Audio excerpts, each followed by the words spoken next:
The Vanishing of Daniel Carter. Part 1. The Disappearance.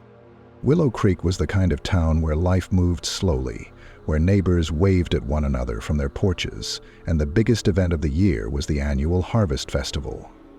It wasn't the type of place where people simply vanished. But that changed on the evening of October 12th, when Daniel Carter finished his shift at Harper's Auto Shop, got into his car, and was never seen again. Daniel, a 28-year-old mechanic, had lived in Willow Creek his entire life. He wasn't the type to up and leave without warning.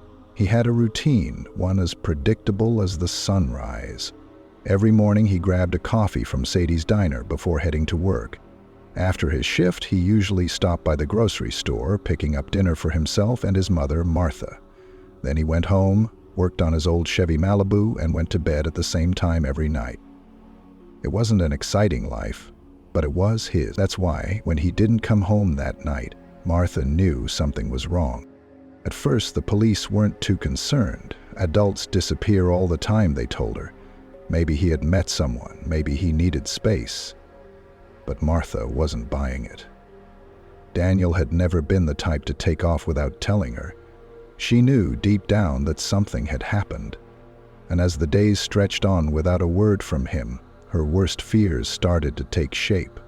The first real clue came 3 days later when Daniel's car was found parked on the side of Route 17, a quiet highway that cut through the dense forest surrounding Willow Creek. The car was locked, the engine cold. His wallet was missing, but his phone was still inside, resting on the passenger seat. That was when things got strange. The driver's side door was ajar, as if he had left in a hurry. There were no signs of a struggle, no shattered glass, no blood, no footprints leading away from the vehicle. It was as if he had simply stepped out and vanished into thin air. Detective Lisa Holloway, a seasoned investigator from the county sheriff's office, was called in to handle the case. She had seen her fair share of disappearances, but something about this one didn't sit right. A grown man doesn't just walk away from his life without leaving behind some kind of trace. There was always a reason, always a pattern. And when she started digging into the town's history, she realized that this wasn't the first time someone had gone missing under these circumstances. 15 years ago, almost to the day, another young man had disappeared in the exact same spot. Peter Grayson, a 26-year-old schoolteacher, had been driving home late one night when he, too, vanished. His car was found on Route 17, eerily similar to Daniel's. A locked vehicle, no signs of struggle, no footprints. The case had gone cold, his disappearance eventually chalked up to foul play, though no evidence was ever found. And there was another case before that. 30 years ago, a man named Richard Carter had vanished on that same road. Daniel Carter's uncle. The similarities were too strong to ignore. 3 disappearances, all young men, all on Route 17, all on the same October night. As the search for Daniel continued, more unsettling details began to emerge. A local hiker reported seeing a man matching Daniel's description near an abandoned ranger station deep in the woods, miles away from where his car had been found.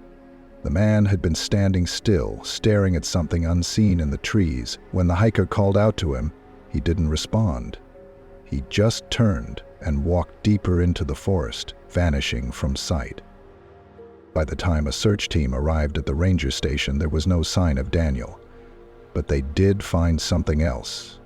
Scratched into the wooden wall of the old station, in jagged letters, were the words, "Don't follow me, it's too late."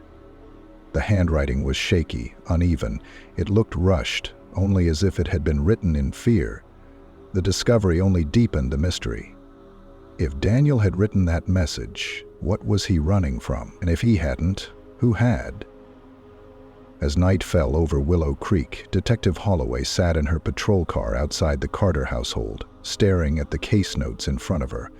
Something about all of this felt wrong, too familiar, as if the town itself was hiding a secret it didn't want uncovered. Then, just before midnight, Martha Carter's phone rang. The number was unknown. The call lasted only 3 seconds. A single breath, then silence. Part 2. The pattern emerges. Detective Lisa Holloway had spent years working missing persons cases, but something about this one was different. Daniel Carter hadn't just disappeared. He had been erased, just like Peter Grayson before him, just like Richard Carter before that. The phone call to Martha Carter the night before had left her unsettled. A single breath, then silence. It wasn't a wrong number, it was a message. Someone was watching. Someone wanted them to know. At dawn, Holloway walked into the station with a fresh determination. The town of Willow Creek wasn't the kind of place where people went missing, not unless something or someone was making them disappear. She pulled out the old case files and spread them across her desk. 3 men, 3 disappearances, 3 decades apart. The connections were undeniable. She took a marker and circled the dates, October 12th, every 15 years. Always along Route 17. Always young men, vanishing without a trace. A knock at her office door made her look up. Deputy Mark Evans stood there, looking pale. "Detective, we just got a call. You're going to want to see this." The call had come from a hunter who had been out near Willow Creek's eastern woods that morning. He had been tracking deer when he stumbled upon something caught in the brush, a tattered piece of clothing. When Holloway arrived at the scene, the hunter pointed out the fabric snagged on a thorn bush, a blue jacket, worn and faded. It matched the description of what Daniel Carter had been wearing the night he disappeared. But that wasn't the part that made her blood run cold. Pinned to the sleeve of the jacket was a scrap of paper, yellowed and damp from the morning dew. Holloway pulled on gloves and carefully unfolded it. Scrawled in ink in the same jagged handwriting as the message found at the ranger station were the words, "It takes us every time." Holloway stood frozen, staring at the message. Had Daniel left this, or had someone else, someone who knew exactly what was happening, left it for them to find? "Deputy, call in the search team. We're expanding the perimeter," she said, her voice steady, but her gut told her something was very wrong. They began combing through the dense forest, searching for any other signs of Daniel. Hours passed, and as the sun started dipping below the trees, one of the search team members called out. "Over here, you need to see this." Holloway pushed through the thick underbrush to where the man stood, pointing at the ground. There in the damp soil were footprints, several of them. Some belonged to the search team, but one set was older, partially eroded by time. And they didn't just lead deeper into the woods, they circled, over and over again, in an erratic, aimless pattern, as if the person who had made them had been lost, or trying to escape something. A sudden crack of a branch made everyone freeze. The team swung their flashlights toward the sound, but the woods were empty. Holloway's heart pounded. Something was out there. The sun had fully set by the time they made their way back to the ranger station, where the last message had been found. The wooden structure loomed in the darkness, its walls weathered and rotting. "Check inside," Holloway ordered. Deputy Evans hesitated before stepping through the doorway, his flashlight sweeping across the interior. The station had been abandoned for decades, but something about it felt occupied. A desk stood against the far wall, its surface covered in dust except for one spot, where a single item lay, a cassette tape. Evans carefully picked it up and turned it over in his hands. There was no label, no indication of what was on it. He looked at Holloway. "You think it's his?" "There's only one way to find out." Back at the station, they dug out an old tape player and inserted the cassette. The static-filled audio crackled to life, and at first, there was nothing but silence. Then, a voice, low, strained, barely above a whisper. "Mom, I need you to listen. I don't have much time." Holloway's stomach clenched. "Daniel?" The voice continued, breathless, filled with an urgency that made the hairs on her arms stand up. "Don't let them tell you I left. I didn't. I was taken. And if you're hearing this, they already know." A long pause, then, barely audible through the static, "Don't come looking for me." The tape cut off. Evans exhaled sharply. Jesus Christ. Holloway's mind raced. If Daniel had recorded this message, then he had been alive, at least for a while. But who was they, and why was he warning them not to look for him? She rewound the tape and played the last few seconds again, turning up the volume. This time, she caught something she hadn't noticed before. A sound in the background, not static, not an echo. Footsteps, slow, heavy, coming closer. Then the recording ended. Holloway sat back, gripping the edges of the desk. There was no mistaking it now. Something had been there with Daniel when he recorded this. Something that didn't want him to be found. Part 3.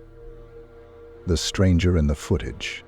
Detective Lisa Holloway sat in the dimly lit office, the weight of Daniel Carter's last words pressing down on her. The tape's message was burned into her mind, his whispering voice, the desperation, the heavy footsteps approaching him before the recording cut off. He had been alive when he made that tape, but was he still? The department's tech team had managed to clean up the audio slightly, isolating some of the background noise. What they found sent a chill through her. The footsteps weren't alone. There was breathing, deep, deliberate, and not Daniel's. Something else had been in that room with him. Something that didn't belong. Evans entered the office, tossing a file onto her desk. "Got something."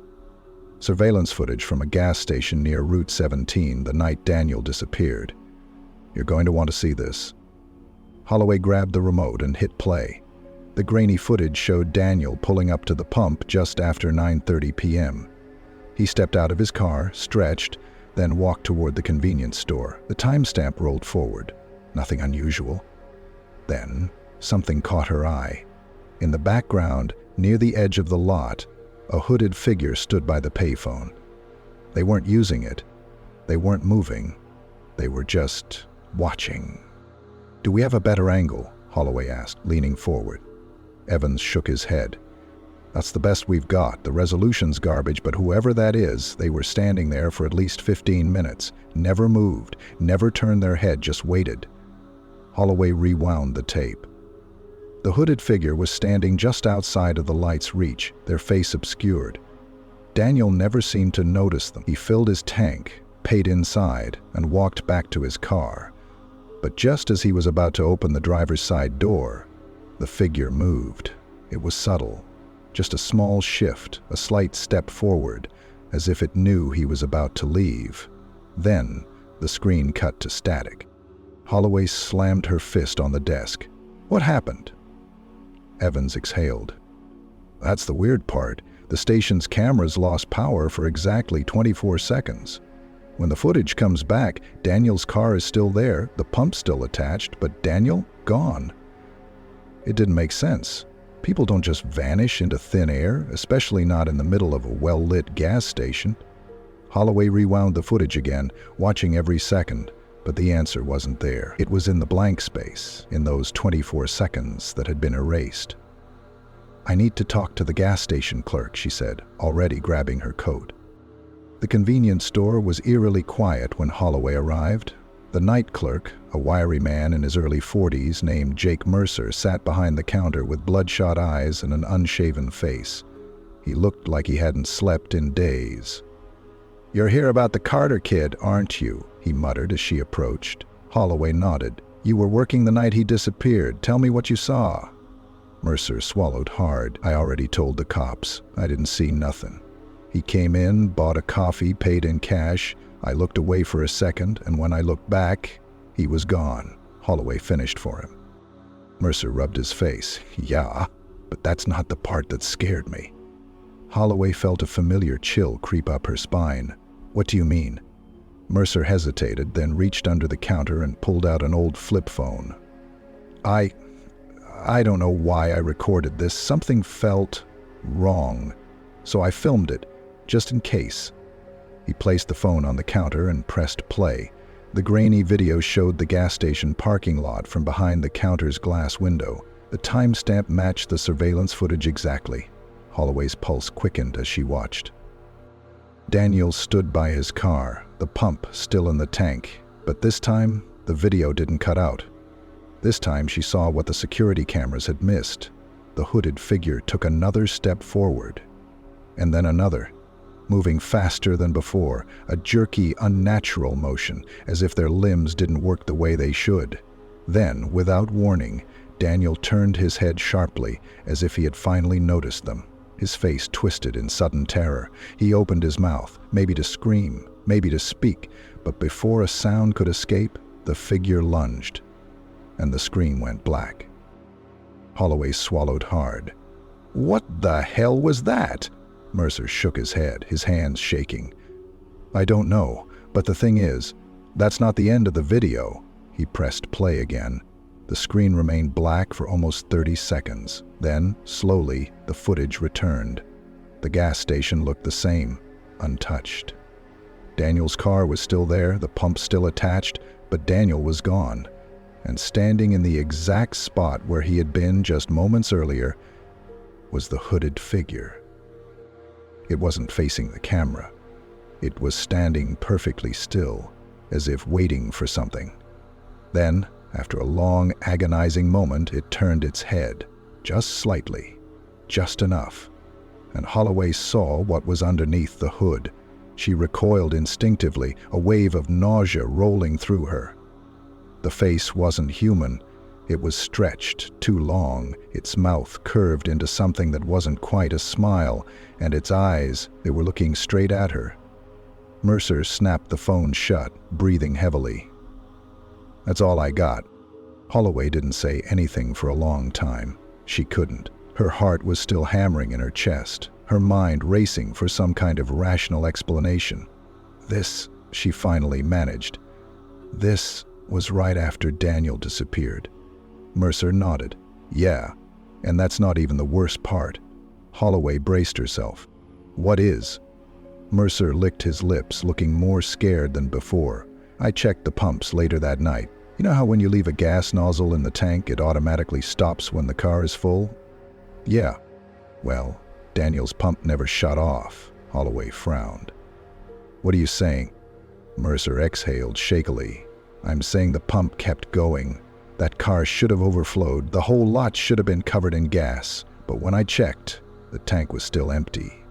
It was like he never fueled up at all, like the car had been sitting there untouched the whole damn time." Holloway felt a cold sweat trickle down her back. Daniel Carter had been here. She had proof. But if Mercer was telling the truth, then maybe Daniel had been gone long before he ever left the station. Part 4. A Town's Forgotten Secret. Detective Lisa Holloway sat in her patrol car outside the gas station, gripping the steering wheel with white-knuckled intensity. The footage she had just seen played on repeat in her mind. The hooded figure, Daniel's sudden terror, the way he had disappeared in a matter of seconds. And then that face, that impossible, stretched, grinning face. She exhaled, forcing herself to think logically. There had to be an explanation. Maybe the footage was doctored, a sick prank. Maybe the hooded figure was some kind of masked abductor, a skilled manipulator who had managed to erase Daniel from existence. But deep down, she knew better. Whatever had taken Daniel was not human. And worse, this wasn't the first time it had happened. She pulled out her phone and scrolled through the photos she had taken of the old case files. Peter Grayson, Richard Carter, two men decades apart, taken in almost identical ways. What connected them? And why had it always happened here, in Willow Creek? A name kept nagging at her, buried in the depths of the reports she had read.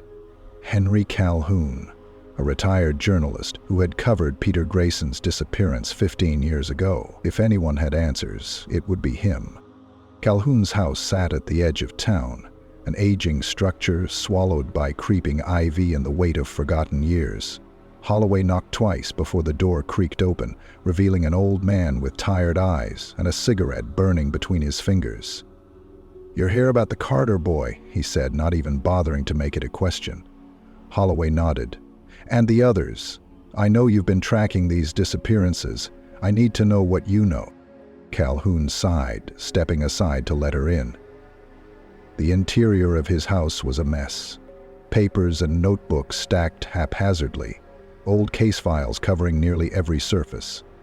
He gestured for her to sit while he poured himself a drink.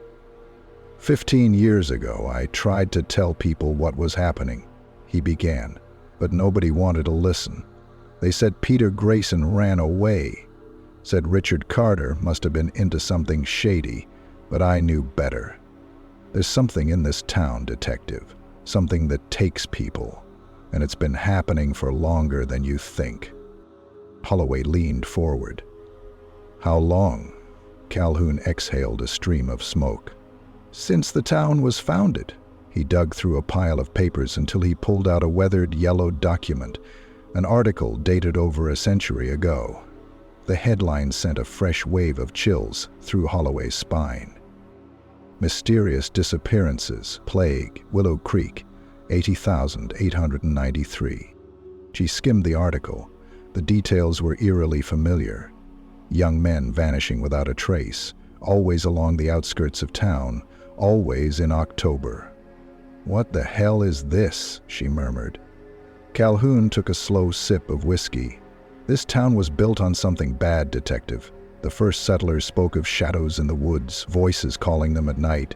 They built this place anyway, and every generation since, something has come to collect its due."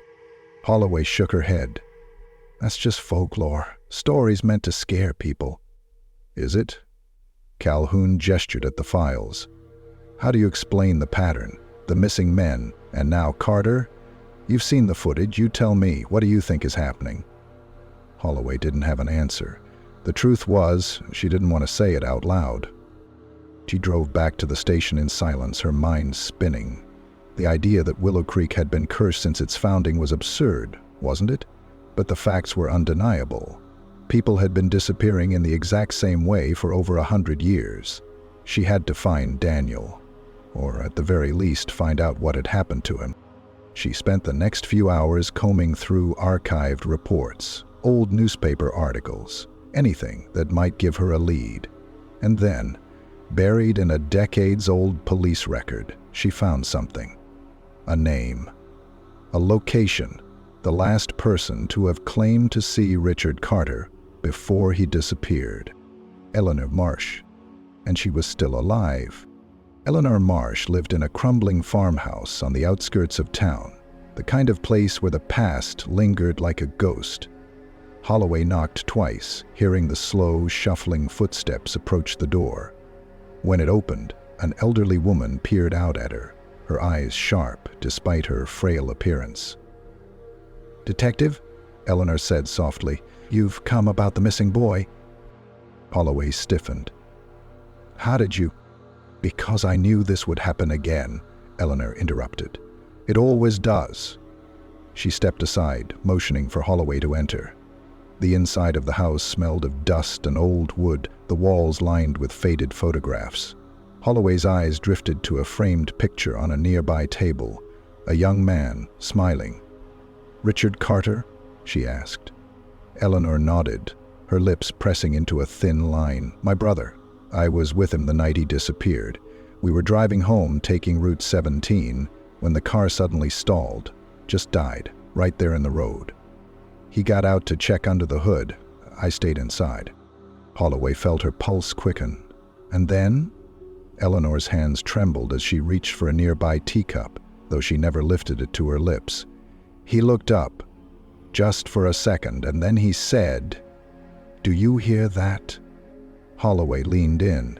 "Hear what?" Eleanor swallowed hard. A voice calling his name." Holloway barely breathed. "And you? Did you hear it?" Eleanor's eyes glistened with something Holloway couldn't quite place. "No, but I saw him react to it. His whole body stiffened, like he was listening to something I couldn't hear, and then he turned, walked straight into the woods, never looked back." "You didn't try to stop him?" Eleanor exhaled shakily. "I screamed for him. I begged him to come back, but he was gone before I could even unbuckle my seatbelt. It was like he wasn't himself anymore, like something else had taken hold of him. A heavy silence settled between them. "Detective," Eleanor said finally, her voice barely above a whisper, "do you believe in things older than us? Things that have been here long before we were?" Holloway stared at her. "I don't know." Eleanor nodded. "Neither did I, until that night." Holloway's phone buzzed, snapping her back to reality. It was Evans. "Detective, you need to get back here, now." Holloway was already standing. "What is it?" "The surveillance footage. We reviewed it again.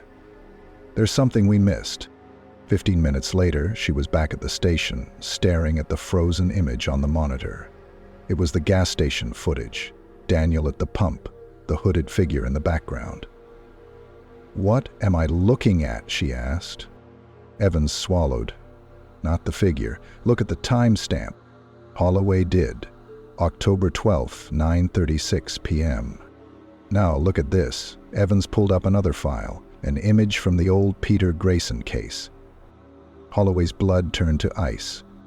It was a still from the last footage of Peter, taken the night he disappeared. The timestamp?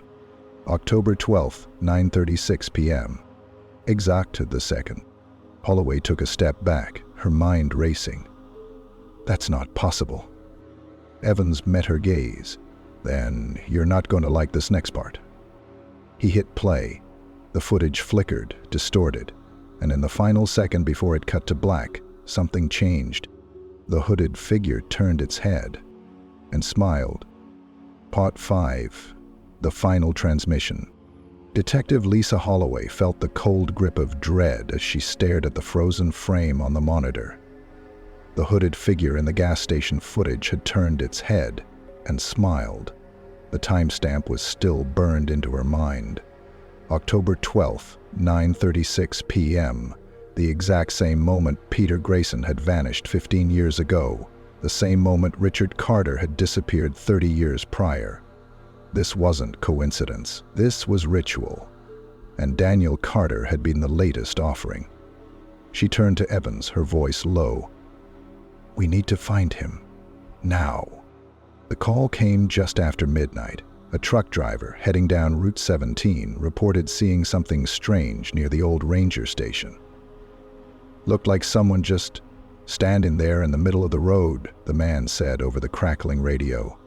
"Didn't move, didn't flinch when I honked, just stood there, watching. Then when I got closer, they were gone." Holloway and Evans were already on their way before the call ended. The night was unnaturally quiet as they arrived at the ranger station. The headlights of the cruiser cut through the mist, illuminating the worn wooden structure. Holloway stepped out, her hand resting on her holstered gun. "Stay close." The air felt wrong. Heavy, electric. The kind of silence that made the hairs on the back of her neck stand up. Evans pointed to the ground near the entrance. "Footprints. Fresh." They led inside. Holloway pushed the door open, the old wood groaning in protest. The interior was just as abandoned as before, dust and decay coating every surface. But something was different this time. A radio sat on the desk, old and rusted, and it was on. Static hissed through the speaker, a low crackling hum that made Holloway's stomach tighten. Then, beneath the noise, something else. Faint, distorted, but unmistakable, a voice. "Mom, I need you to listen." Holloway's breath caught. Daniel. The recording was different from the one on the cassette. This wasn't a message left behind. This was live. She grabbed the radio's mic, her hands shaking. "Daniel, can you hear me? Where are you?" Silence. Then, "I don't know. It's dark. I don't know how long I've been here." Evans swore under his breath. "Jesus, he's alive." Holloway swallowed. "Daniel, listen to me. We're coming to get you. Can you tell us anything about where you are?" A pause. Then his voice hoarse, trembling. "I see trees. I see them." Holloway's grip tightened on the mic. Who do you see?" The radio crackled violently, the static growing louder. When Daniel spoke again, his voice was barely above a whisper. "They don't walk like we do. They just watch. A cold wave of fear washed over her. "Daniel, we need you to move toward any kind of landmark, anything recognizable. We'll find you. Just keep talking." The static pulsed. Holloway strained to hear. Then, "It's too late. They know you're listening." The radio let out an ear-splitting shriek before the signal cut to silence. Evans cursed, fumbling to adjust the dials, but it was useless. The transmission was gone. "We have to move," Holloway said, already heading out the door. "He's close. I can feel it." They searched for hours. The forest swallowed their flashlights, the towering trees casting long, unnatural shadows. Every so often, Holloway swore she saw movement in the darkness, figures shifting just beyond the reach of the light, but every time she turned, there was nothing. Then, Evans shouted, "Over here!" Holloway ran toward him, her pulse hammering. Evans stood at the base of a tree, staring at something carved into the bark. 4 words, jagged, desperate. "Don't look at them." Holloway stepped back, her skin crawling. "He was here." Evans turned in a slow circle, his voice unsteady. "Where the hell is he now?" A branch snapped behind them. They spun, flashlights cutting through the dark. A figure stood just beyond the trees. Holloway's breath caught. "Daniel?" The figure stepped closer. The beam of light fell on his face. It was him. His clothes were torn, his skin pale and stretched too tight. His eyes glassy, hollow, reflecting the light in an unnatural way. But it was his smile that sent ice down Holloway's spine. It was the same one she had seen on the hooded figure at the gas station. She took a step forward. "Daniel? It's okay, we're here." He tilted his head. The movement was wrong, too slow, too controlled. Then he spoke. "You shouldn't have come." Evans tensed beside her. "Lisa, something's wrong." Daniel blinked once. Then, as if a switch had been flipped, every muscle in his body seized at once. He convulsed violently, his hands twitching, his mouth opened, but the sound that came out wasn't human. It was laughter. Holloway grabbed Evans' arm. "We need to go, now!" The laughter grew, distorting into something deep and guttural. As they backed away, Daniel took another step forward, and then another, his movements unnatural, as if he were being pulled by invisible strings. The forest around them shifted. Holloway's vision blurred for a fraction of a second, the trees seeming to stretch taller, their shadows warping. Then, a whisper, low, resonating in her bones. "Run." They did. By the time they reached the cruiser, Daniel was gone. The trees stood still, unmoving, as if nothing had ever happened. Holloway collapsed into the driver's seat, gripping the wheel like a lifeline. Evans sat beside her, his face pale. What the hell just happened? Holloway didn't answer. She was staring at the radio. The static had returned, soft, humming. Then one last message, barely a whisper, "I'm still here." The transmission ended. Daniel Carter was never found. Story 2. The Silent Crossing. Part 1. The Vanishing of Adam Weaver. Chestnut Hollow was a quiet town, tucked away between the rolling hills of Pennsylvania. The kind of place where the biggest scandal was the occasional lost dog or a teenager sneaking a beer behind the general store. People didn't just disappear here, at least not until Adam Weaver. Adam was 29, a local carpenter known for his meticulous work and quiet nature. He had no enemies, no debts, and no reason to leave town without a word. That's why, when he didn't show up for work on the morning of April 7th, people noticed. By that evening, his sister Rachel reported him missing. The police searched his home first. Nothing seemed out of place. His truck was still in the driveway, his phone charging by his bedside, his wallet on the kitchen counter. But Adam was gone. The only clue? A single security camera near the Chestnut Hollow covered bridge, showing Adam walking toward it at exactly 2:43 a.m. the night before. The footage lasted 30 seconds. Adam approached the bridge. He stepped onto the wooden planks. Then, he simply vanished. No signs of struggle, no running, no hesitation. One frame he was there, the next, he wasn't. Detective Ellie Marshall had seen strange things before, but nothing like this. The bridge was barely 50 feet long, a rickety old landmark that had stood for over a century. There was nowhere for him to hide, nowhere he could have slipped away unseen, and yet he had. As she stood on the bridge later that evening staring at the spot where Adam had last been seen, she felt a chill creep up her spine. The wooden planks beneath her feet seemed sturdy enough, the air still and quiet, but something about this place felt wrong. Then she noticed something, a faint carving on one of the support beams, almost too faded to read. She knelt, running her fingers over the weathered wood, tracing the letters. "Help me." The handwriting was jagged, desperate, and it wasn't fresh. It had been there for years. Marshall stood, scanning the darkness beyond the bridge. A cool breeze rustled the trees, carrying with it a whispering sound, something just at the edge of hearing. The wind shouldn't sound like a voice. She swallowed hard.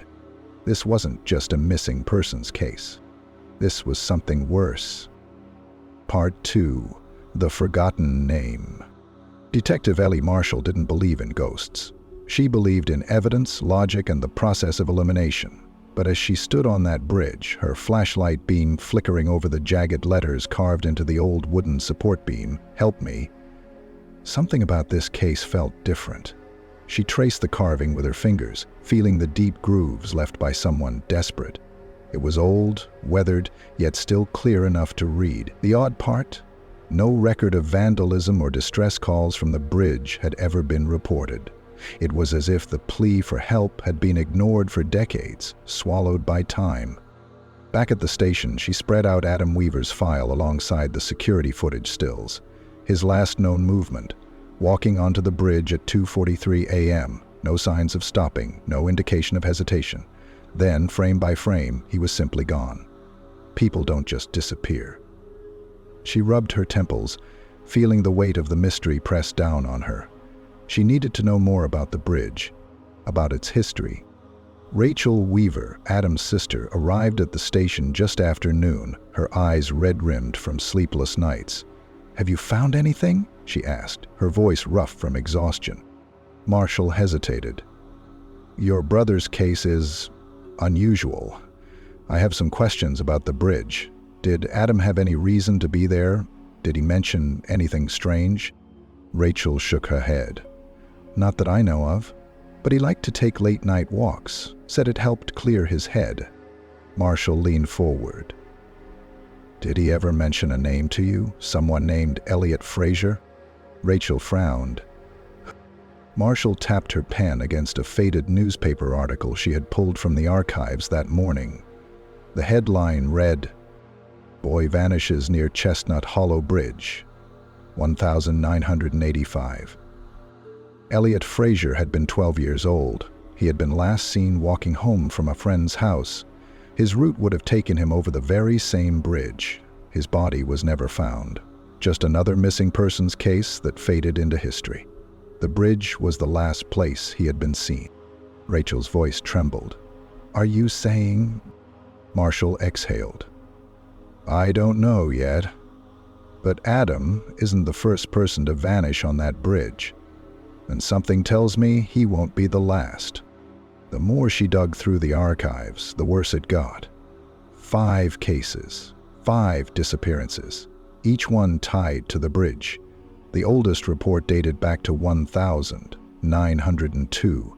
A man named Henry Langley, last seen crossing the bridge late one evening after leaving the town's only saloon. The details were eerily similar to Adam's case.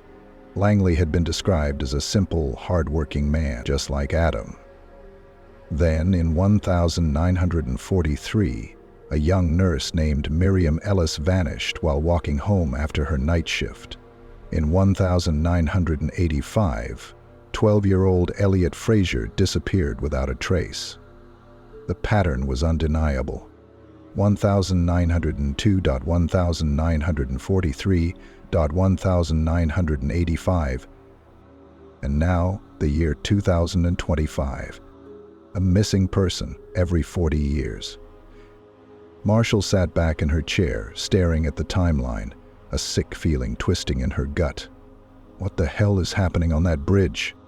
The air in the station felt heavier than usual, thick with something she couldn't quite name.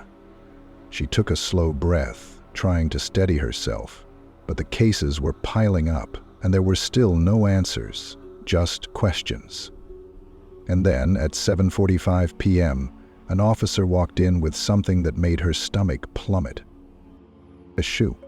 "We found it near the riverbank, about a mile from the bridge," Deputy Carter said, holding up the evidence bag. Marshall's throat went dry. "It's Adam's." Carter nodded. Rachel confirmed it. "But there's something else." He placed another bag beside the first one. Inside was a scrap of yellowed, torn paper, its edges curling with age. The handwriting was shaky, uneven. "Don't say his name." Marshall stared at it, her pulse quickening. "Whose name?" She flipped through the pages of Elliot Fraser's file, stopping at a police report from 1985. An officer had noted something bizarre. Elliot's best friend claimed that, in the days before his disappearance, he had experienced something strange. He said he heard someone whispering his name at night, but when he turned around, no one was there. A shiver crawled up Marshall's spine. She swallowed hard, staring at the paper again. Then, deep in her memory, she heard something. A whisper. A name she had never spoken before, but suddenly she knew it. Elliot. The lights in the office flickered, and outside, beyond the station windows, the wind began to howl. Part 3. The Echo in the Dark. Detective Ellie Marshall sat at her desk long after the rest of the station had gone quiet. The old case files were spread in front of her, pages yellowed with time, filled with the same eerie pattern: 1902.1000, 943.1000, 985.A. A missing person every 40 years. She tapped her pen against the desk, staring at the name scribbled on the torn scrap of paper found near Adam Weaver's shoe.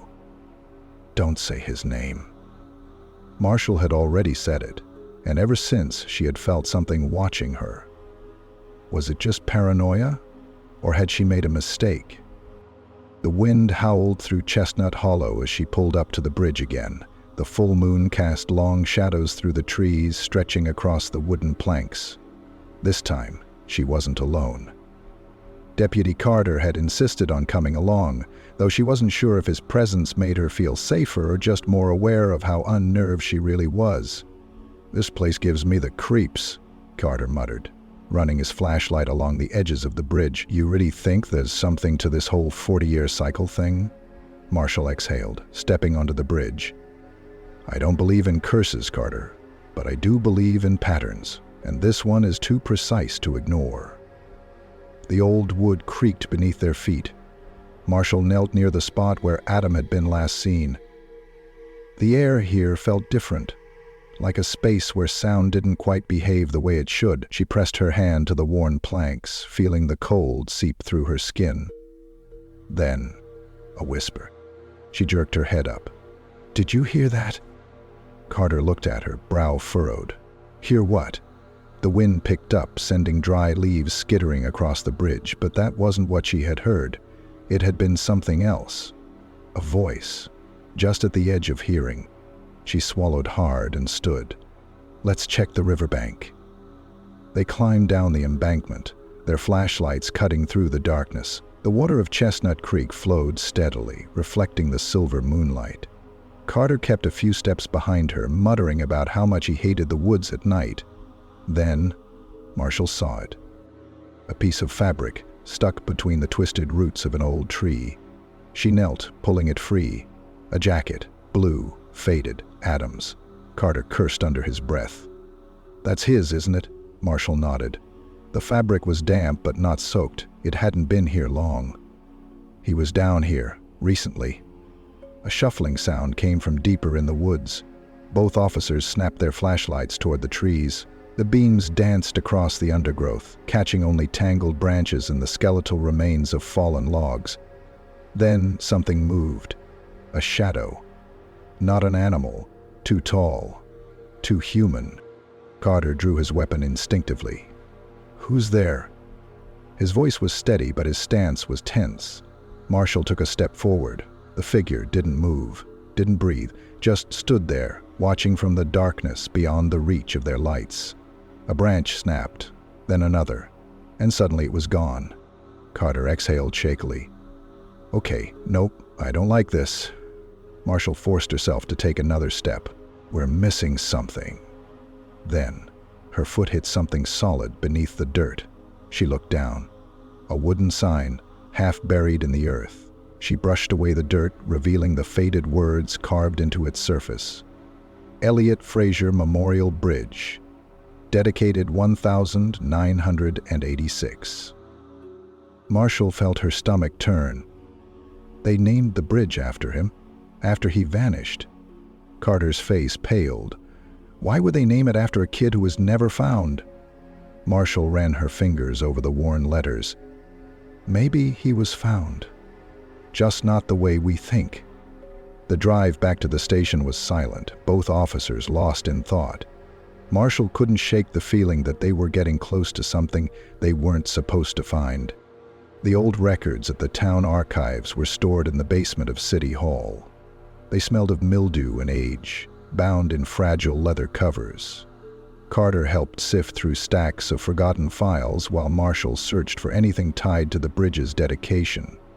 Finally, she found it, a small article, buried in a 1986 issue of the Chestnut Hollow Gazette. The headline read, "Town Honors Lost Son with Bridge Dedication." The article detailed the unveiling of the memorial, but one part stood out, a single sentence near the bottom of the page. Mr. and Mrs. Fraser declined to attend the ceremony. Marshall's grip tightened on the paper. Why wouldn't his own parents show up? She flipped the page and her breath caught in her throat. A photograph. A grainy black and white image of the dedication ceremony, the town mayor standing before the newly named bridge. A small gathering of townspeople in the background, and just behind them, barely visible at the tree line, a figure. A young boy, standing in the woods, watching. His features were blurred, but something about him felt wrong. His stance was too stiff, his face hollow. Carter leaned over her shoulder, squinting. "No way, that can't be." Marshall whispered the name before she could stop herself. "Elliot." The lights in the archive room flickered. Outside, the wind howled against the windows, but this time, it wasn't the wind. It was a voice, and it was whispering back. Part 4. The Shadow in the Trees. Detective Ellie Marshall's breath was shallow as she stared at the grainy black and white image. The dedication ceremony for the Elliot Fraser Memorial Bridge. The townspeople, the mayor, and just beyond them, the figure in the woods. A young boy. Motionless. Watching. She forced herself to focus. It wasn't just about the photo. It was about what it meant.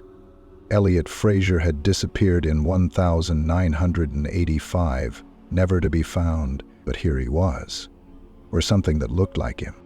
Carter shifted uneasily beside her. Maybe it's just a trick of the light. A kid from town watching the ceremony. Marshall didn't believe that. Or maybe Elliot never left. Maybe he's been here all along. They drove back to Rachel Weaver's house, Adam's sister. She needed to know if Adam had ever mentioned the name Elliot before. As soon as Rachel opened the door, the exhaustion in her face was evident. "Did you find anything?" she asked, hopeful but wary. Marshall hesitated. "Has Adam ever talked about seeing or hearing anything strange, especially near the bridge?" Rachel frowned. "Strange like what?" Carter cut in. "Like someone calling his name, or seeing someone who shouldn't be there?" For a moment, Rachel said nothing. Then she nodded slowly. "A few weeks ago, he told me he thought someone was following him. He kept seeing the same kid, watching him from the woods. Said it gave him a weird feeling, like the kid wasn't really there." Marshall's stomach nodded. "Did he ever say a name?" Rachel's face paled. "Yeah, just once. He said the boy looked like..." Elliot. They returned to the station, Marshall feeling a weight pressing down on her chest. There was something tying Adam's disappearance, Elliot's fate, and the bridge together. Something unseen, yet very real. She stared at the evidence board, the names, the dates, the photos. Missing persons, every 40 years. Always the same pattern. But there was something else nagging at her. What happened to the people who vanished? She had a theory, but she needed to prove it. At 3 a.m., Marshall and Carter stood at the edge of the bridge. The town was silent, the sky an endless black void. The air smelled of damp wood and earth, heavy with a creeping unease. Carter's hand hovered over his gun. "Tell me again why we're out here in the middle of the night?" Marshall didn't answer. Instead, she stepped onto the bridge. The old planks creaked beneath her boot. Carter followed reluctantly. "Adam walked onto this bridge at exactly 2:43 a.m., Marshall murmured, and then he was gone." She pulled out her phone, checking the time. 2:42 a.m., 1 minute. She closed her eyes, exhaling. "If there's something here, I need to see it." Carter glanced at her. "See what?" Then, the air changed. A static-like hum filled the silence, pressing against their ears. The wind that had been still all night suddenly shifted, as if something had disturbed it. Marshall opened her eyes and froze. At the far end of the bridge, a figure stood in the darkness. A young boy, motionless, watching. Carter sucked in a sharp breath. "Jesus!" Marshall's instinct screamed at her to move, but she held her ground. The boy's head tilted slightly, as if listening. His features were hazy, like trying to recall a dream right after waking. "Elliot?" she whispered. The boy blinked, and then he smiled. The motion was wrong, too slow, too wide. His teeth, small and white, seemed sharper than they should have been. His lips stretched just a little too far. Carter took a step back. Nope, we're done here." Marshall's grip on her flashlight tightened. "Adam, where is he?" Elliot's eyes darkened. His mouth opened, but instead of words, a sound. Low, hollow, like the wind through dead trees. Then the bridge shook. The wooden planks beneath them groaned as if something massive had just shifted. Carter grabbed her arm. "We need to go, now."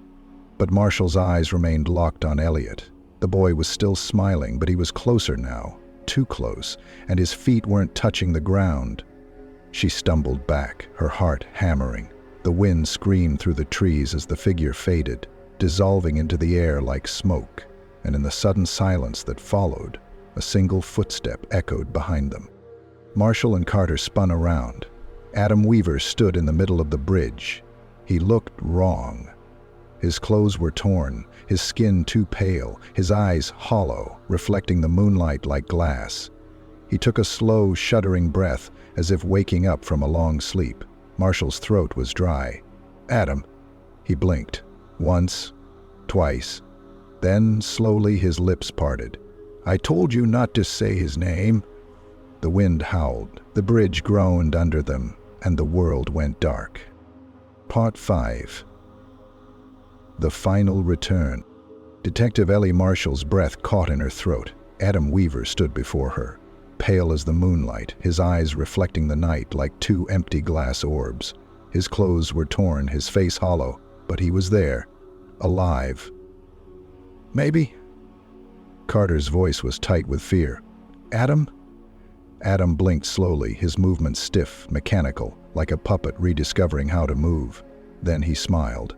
A small, unnatural curve of the lip. "You shouldn't be here." The bridge groaned beneath them. The wind picked up, carrying with it a whispering sound. Not the wind, but voices. Dozens of them. Marshall swallowed hard. "Adam, what happened to you? Where have you been?" His expression flickered, something unreadable passing through his features. "I saw him. I saw where he lives. He doesn't like it when people say his name." Behind her, Carter whispered, "Elliot."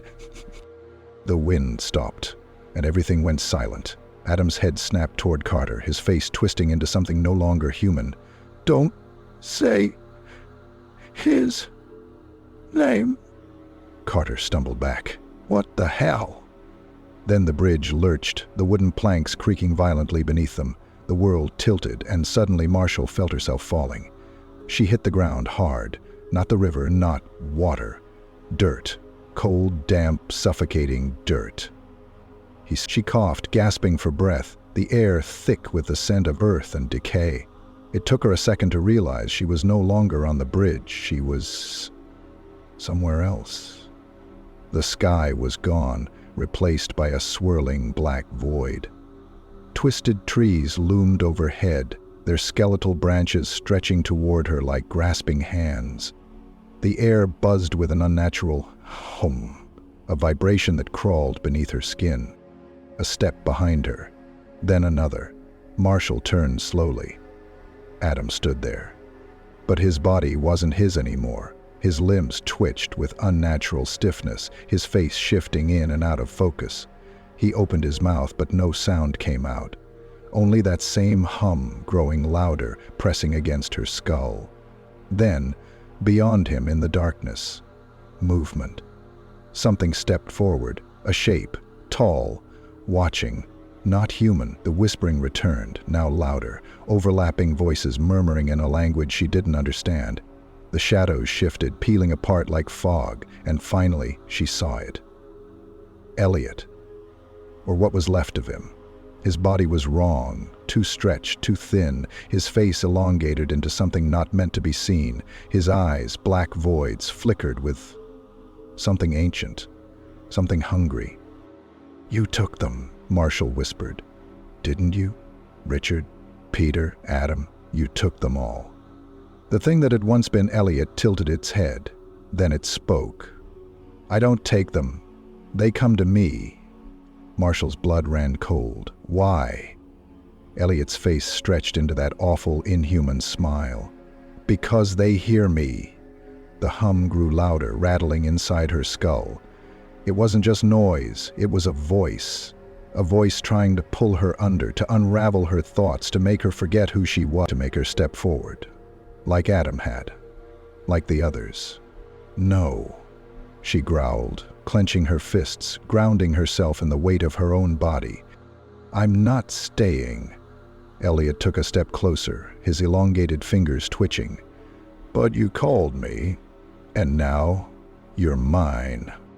Marshall ran. She didn't know where, didn't care. The trees bent and twisted, the ground shifting beneath her feet. The voices clawed at her mind, whispering her name over and over. Then a hand grabbed hers. "Ellie!" "Carter," she gasped as reality snapped back into place. The bridge, the wind, the world. She was standing on solid ground again, Carter clutching her wrist, his face pale with terror. "Jesus Christ, what the hell just happened?" Marshall's chest heaved. She turned. Adam was gone. Not a trace of him remained. The wind howled through the trees once more, normal this time. The hum was gone. The whispering had stopped. Only silence remained. The official report would say Adam Weaver was never found, just another name added to the long list of the vanished, just another mystery Chestnut Hollow would pretend to forget. But Marshall would remember. She and Carter never spoke about what happened on that bridge. Some things were better left buried. And as she stood outside her car that night, staring at the empty road ahead, she swore she could still hear it, that hum, that whisper.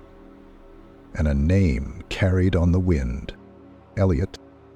Story 3. The Missing Passenger. Part 1. A Ride to Nowhere. The last time anyone saw James Holloway, he was getting into the backseat of a taxi at 11:17 p.m. on a chilly autumn night.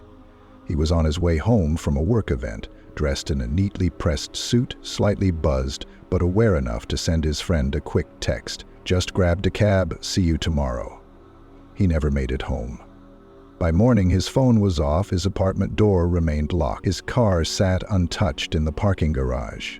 His co-workers assumed he was running late. Until lunchtime, when calls to his phone went straight to voicemail. By evening, his family had filed a missing person report. The only clue? The taxi. A security camera near the curb had captured the moment James got into the vehicle. A standard yellow cab, nothing unusual about it. The footage showed the car pulling away, merging into traffic. And then it simply never arrived anywhere. No toll booth records, no GPS ping, no traffic cams catching it again. The car and James just vanished. Detective Claire Monroe had handled missing persons cases before, but never one like this. A grown man disappearing in the middle of the city with nothing but a taxi ride as the last known trace? That wasn't normal. Sitting at her desk, Monroe rewound the security footage for the 5th time. Frame by frame, she studied the vehicle. The taxi was clean, no distinguishing marks, no visible license plate in the footage, the driver obscured by the angle. But something gnawed at her. At first glance, everything about the video looked ordinary, until she noticed the timestamp. 11:17 p.m., James got in. The cab pulled away. 11:18 p.m., the street looked empty, too empty. Monroe frowned. She played the footage again, focusing not on the cab, but on the street around it. At 11:16 p.m., cars passed normally. Pedestrians walked along the sidewalk. At 11:18 p.m., nothing. The entire block looked frozen. No passing cars, no movement in the windows of nearby buildings.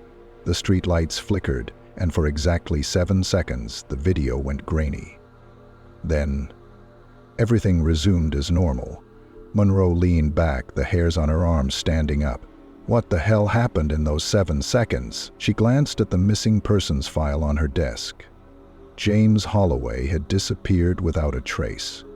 And now, she had to find a taxi that might not even exist. Part 2. The taxi that wasn't there. Detective Claire Monroe sat in the dim glow of her office, replaying the security footage for what felt like the 100th time, the same sequence over and over. 11:17 p.m. James Holloway steps into the taxi. 11:18 p.m. The street goes eerily still. The footage distorts for exactly 7 seconds. 11:19 p.m. The world resumes as if nothing happened. Only James and the taxi were gone. Monroe rubbed her temples. No taxi should just disappear. But the more she dug into the details, the stranger things got. She had already checked every cab company in the city. None of them had any record of a pickup at that location. No fares matched James's route. No driver reported seeing him. It was like the cab had never existed. Monroe pushed back from her desk and grabbed her jacket. There was only one person left to talk to, the security guard who had been working the front desk of James's office building that night. If anyone had seen the taxi up close, it was him. The guard, Samuel Brooks, was a grizzled man in his late 50s, his uniform slightly wrinkled, the smell of stale coffee clinging to him. He frowned when Monroe asked about James. "Yeah, I saw him leave. Said goodnight to me on his way out. He wasn't drunk, just a little tipsy." Monroe nodded. "And the taxi? Did you notice anything unusual?" Brooks scratched his chin. "Didn't think much of it at the time, but now that you mention it, something was off." Monroe leaned in. "What do you mean?" He hesitated. The car. It was too clean. I mean, brand new, spotless. No scratches, no wear on the tires, like it had just rolled off the factory floor. And the driver, he shook his head.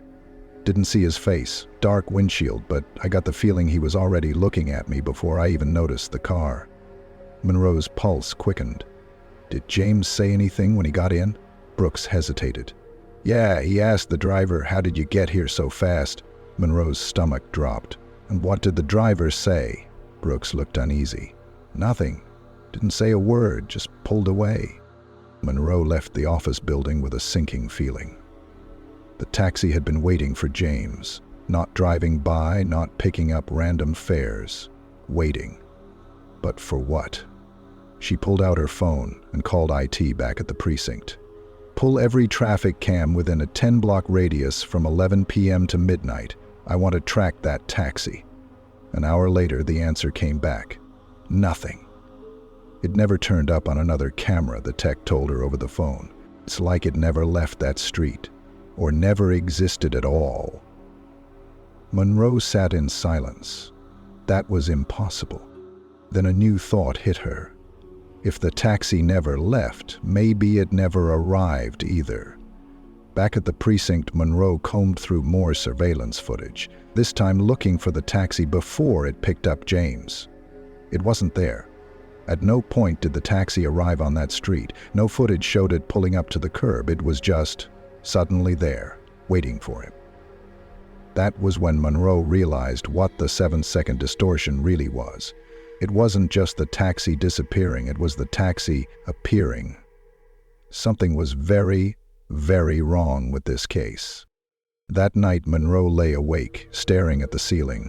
Her brain ran in circles. James wasn't just missing, he had been taken. By what? Or worse, by who? A buzzing sound broke her thoughts. Her phone screen lit up. Unknown caller. She hesitated, then answered. "Detective Monroe." At first, silence. Then, a voice, faint, static-filled. "Detective, don't look for me." Monroe bolted upright. "James." She gripped the phone. "James, where are you? We've been searching for you. Are you hurt? Who took you?" More static. Then, just before the line cut. It wasn't a taxi. The call disconnected.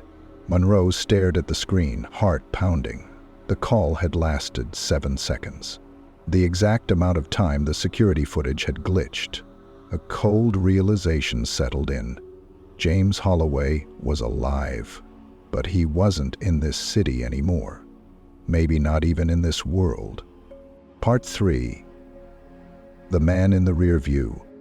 Detective Claire Monroe sat frozen, the phone still pressed to her ear long after the call had disconnected. James Holloway's voice echoed in her mind. It wasn't a taxi. 7 seconds. The same amount of time that had vanished from the surveillance footage. The same eerie silence that had swallowed James before he disappeared. Monroe forced herself to focus. What the hell was happening? She replayed the call in her mind. James' voice had been distant, barely audible through the static. Was he calling from wherever he had been taken, and if so, how? A shiver ran through her. Whatever was behind this wasn't just an abduction. Something else was at play. By morning, Monroe had a new plan. If James had somehow managed to reach her, there had to be a signal, something traceable. She rushed into the precinct, where she found the IT team already at work. "Tell me you got something," she said, placing her coffee down with a thud. The lead technician, Harris, scratched his head. Sort of. The call came from an unregistered number, no service provider, no record of origin. But here's the weird part. He turned the screen toward her. The call didn't come from a cell tower, it came from a moving source. Monroe frowned. "Meaning what?" Harris hesitated. The signal. It was bouncing, like it was passing through different locations in milliseconds, almost like... Monroe finished his thought. "It wasn't in one place," Harris nodded. "Exactly, and for those 7 seconds, it existed everywhere." Monroe exhaled slowly. Where the hell was James? She needed a lead, something real, something tangible. The only thing she had left was the taxi itself, or whatever it had been. If the cab wasn't on any records, if no driver had logged the fare, then maybe she was looking at it wrong. What if the car wasn't from here? She went back to the footage. The street, the timestamp, the exact moment the cab appeared. It was perfectly timed. As if it hadn't arrived at all, as if it had manifested. Her stomach turned. That was impossible. But then again, so was everything else about this case. She needed to talk to someone who had seen James that night, someone outside of the building's security footage, someone who had been there when the cab appeared. Tracking down the vehicle that had been parked behind the taxi took time, but eventually Monroe found the owner, Daniel Foster, a rideshare driver. She knocked on his apartment door, and when he answered, his face paled at the mention of James Holloway. "You were there that night," Monroe said. "You saw the taxi." Foster hesitated. I don't know what I saw." "Tell me anyway," he exhaled, rubbing his face. "I was waiting for my next ride. I saw Holloway come out of the building, check his phone, then look up like he was surprised to see the cab already there." Monroe narrowed her eyes. "Did you see the driver?" Foster shook his head. "No. The windshield was dark, but..." He hesitated. "What?" He swallowed hard. "When James got in, I swear to God, detective, I saw someone else in the back seat." A cold wave ran through Monroe's body. "What do you mean?" Foster's voice shook.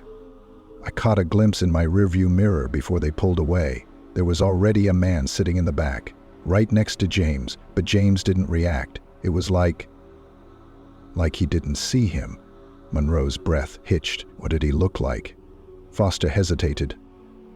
"I don't know. His face was blurry, like my eyes couldn't focus on it. But I remember his mouth. He was—" Foster trailed off, his Adam's apple bobbing. "He was smiling?" Monroe felt her pulse in her throat. "And then what happened?" Foster's hands were shaking now. The cab turned the corner and was just gone. I checked my app, tried to follow, but it was like it never existed. And detective, his voice dropped to a whisper, that wasn't a taxi.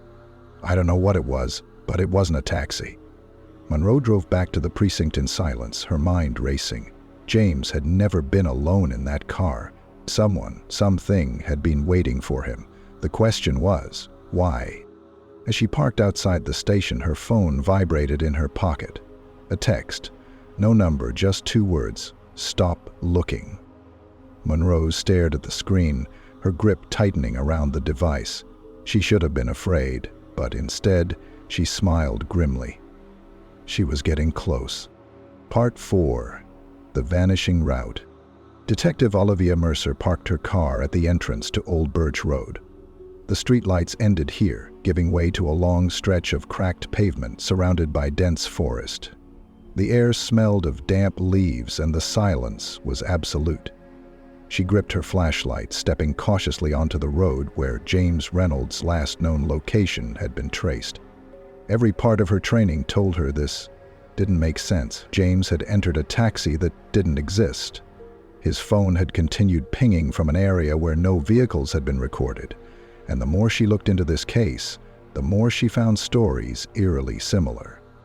She had spent the last 24 hours going through missing person reports, searching for any patterns. There were others. In 1978, a man named Howard Green had hailed a taxi outside the same downtown diner. He was headed to his sister's house a few miles away. He never arrived. The driver was never found. His last known location had been recorded right here on Old Birch Road. In 2003, a woman named Laura Parker had called her boyfriend from a taxi, saying she would be home soon. The phone call cut off mid-sentence. No taxi company had a record of the trip. No cameras had caught her entering any vehicle. The last signal from her phone? Old Birch Road. And now James Reynolds. Mercer shivered, tightening her coat. She had a gut feeling she was standing on the last known location of every single one of them. She turned on her flashlight, sweeping the beam across the cracked asphalt. There was something unsettling about this place. It was just a road, old, abandoned, forgotten. But something about it felt wrong. She walked forward, scanning the trees on either side. The forest was dense, pressing in close. Her foot brushed against something and she stopped, heart pounding. A cell phone. Mercer crouched, picking it up with gloved hands. The screen was cracked, the battery long dead. She flipped it over, wiping away dirt. James Reynolds. She exhaled sharply, slipping the phone into an evidence bag. This was proof that he had been here, that his ride had somehow brought him to this road. But why? And then she noticed something else. Just a few feet ahead, barely visible in the dirt, a set of tire tracks. She followed the tracks, the beam of her flashlight shaking slightly. The marks were old but distinct. They led straight ahead, vanishing just before a sharp curve in the road. But there was something strange about them. The tracks didn't just fade away, they ended, abruptly. No signs of skidding, no indication that a car had turned or reversed. It was as if the vehicle had simply disappeared. Mercer swallowed hard. She had seen some strange cases before, but this was something else entirely. She took a shaky breath and reached for her radio. "Dispatch, this is Detective Mercer. I need backup at Old Birch Road. I think I just found Reynolds' last location." Static. Mercer frowned. adjusting the frequency. "Dispatch, do you copy?" The radio crackled, then went silent. The air around her felt heavier. The silence stretched. Then, a voice. A faint whisper cutting through the static. "Turn around." Mercer's blood ran cold. The voice was James Reynolds. She spun around, heart hammering. The road behind her was empty, the forest silent. But the whisper had been right there, as if someone had spoken directly into her ear. She forced herself to take deep breaths, gripping the radio tighter. Maybe it was an old transmission, an interference from another channel. Maybe she was just imagining things. And then, her flashlight flickered. For the briefest moment as the light sputtered, she saw something. A figure, standing just beyond the trees, not moving, not breathing, just watching. And then, as her flashlight steadied, it was gone. Mercer took a step back, every instinct screaming at her to leave, but she forced herself to stay. She had come this far. She wasn't going to run now. She turned back toward the tire tracks, her mind racing. There had to be an explanation for this. The disappearances, the missing taxi, the calls that cut off. And then she saw it. A license plate, half buried in the dirt, rusted and worn with age. She crouched, brushing away the soil. The numbers were barely visible, but she could make them out. It belonged to a taxi that had been reported missing in 1978. Mercy's breath caught in her throat. She wasn't just standing at James Reynolds' last location. She was standing at the place where they had all vanished. And somewhere in the trees, watching, waiting, something else was here too. Part 5. The Passenger Who Never Left.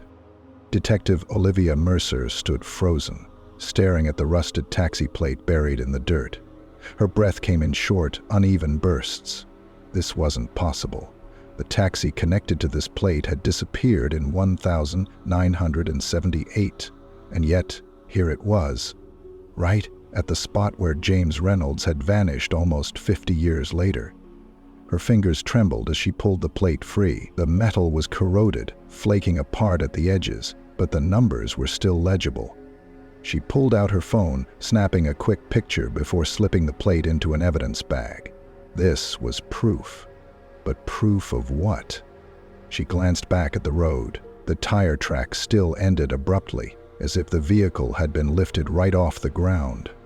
No skid marks, no signs of turning, just gone. And then she heard it again, that whisper, fainter this time, drifting through the trees. "Turn around." Her spine stiffened. No. She wasn't going to be scared off by some trick of the wind. She swallowed and turned back toward her car, but as she took a step forward, the air changed. The night deepened around her, shadows stretching unnaturally across the pavement. The trees seemed taller, their branches reaching like skeletal fingers. The road behind her wasn't there anymore. She blinked, her pulse pounding. The road had changed. The cracked asphalt was gone. In its place was a smooth, wet surface, gleaming under a dim yellowish glow. The distant hum of an engine rumbled through the air. A taxi was coming. The headlights cut through the mist, growing brighter as the vehicle approached. Mercer's instincts screamed at her to move, but she couldn't. Her feet felt like they were sinking into the pavement. The taxi slowed. It was old, far too old. The paint was faded, the windows dirty, but the meter inside still glowed faintly, blinking numbers she couldn't read. The driver, or what was left of him, turned his head toward her. His face was gaunt, stretched thin like wax melting over bone. His sunken eyes locked onto hers, and for a moment she swore he recognized her. Then, the backseat door swung open. Mercer's breath caught in her throat. Something was inside. A figure, barely visible in the darkness, shifted slightly. A shadow where no light should have reached. And then, a voice. "Get in." It was James Reynolds. Her pulse thundered in her ears. James was dead. He had to be. But his voice, it was him. Weak, distant, but real. She took a slow step forward, peering into the back seat. The figure inside was slumped, barely visible, but then as the taxi's dim overhead light flickered, she saw his eyes. James, terrified. "Olivia, please!" "Don't let it take me," his voice cracked. "Don't let it drive away." Something cold curled around her wrist. Mercer jerked back, nearly stumbling. The air was thick, suffocating. The inside of the taxi seemed to stretch, the space growing impossibly deep. Shadows swirled in the seat beside James, taking shape, a passenger that had never left. The driver's skeletal hand reached for the gear shift. The taxi was leaving. "No!" Mercer lunged forward, grabbing James's arm just as the taxi started rolling backward. His fingers were ice cold, his grip weak. The shadows inside screamed. The driver's face twisted, his mouth stretching far too wide, revealing blackened gums and shattered teeth. The cab's headlights flickered, the radio hissing with static. "Don't say his name." James screamed. His body jerked, yanked back toward the seat as if something unseen had grabbed hold of him. Mercer tightened her grip. "James, get out!" His face twisted in pain.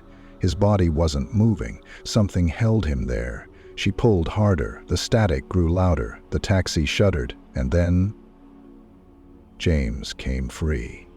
They crashed onto the pavement just as the car doors slammed shut. The taxi's headlights burned brighter, the engine roared, and then, like a candle being snuffed out, it was gone. Vanished. No tire marks. No sound. Just empty road. Mercer lay on the ground, gasping. James coughed beside her, shivering violently. He was alive. Slowly she sat up, reaching for her radio. Her hands were shaking, but she managed to press the button. "Dispatch, this is Mercer. I need medical assistance. Now!" The radio crackled. "Mercer? Where the hell have you been?" She frowned. "I told you, I was at Old Birch Road." Silence, then, "You've been missing for 4 hours." Her blood ran cold.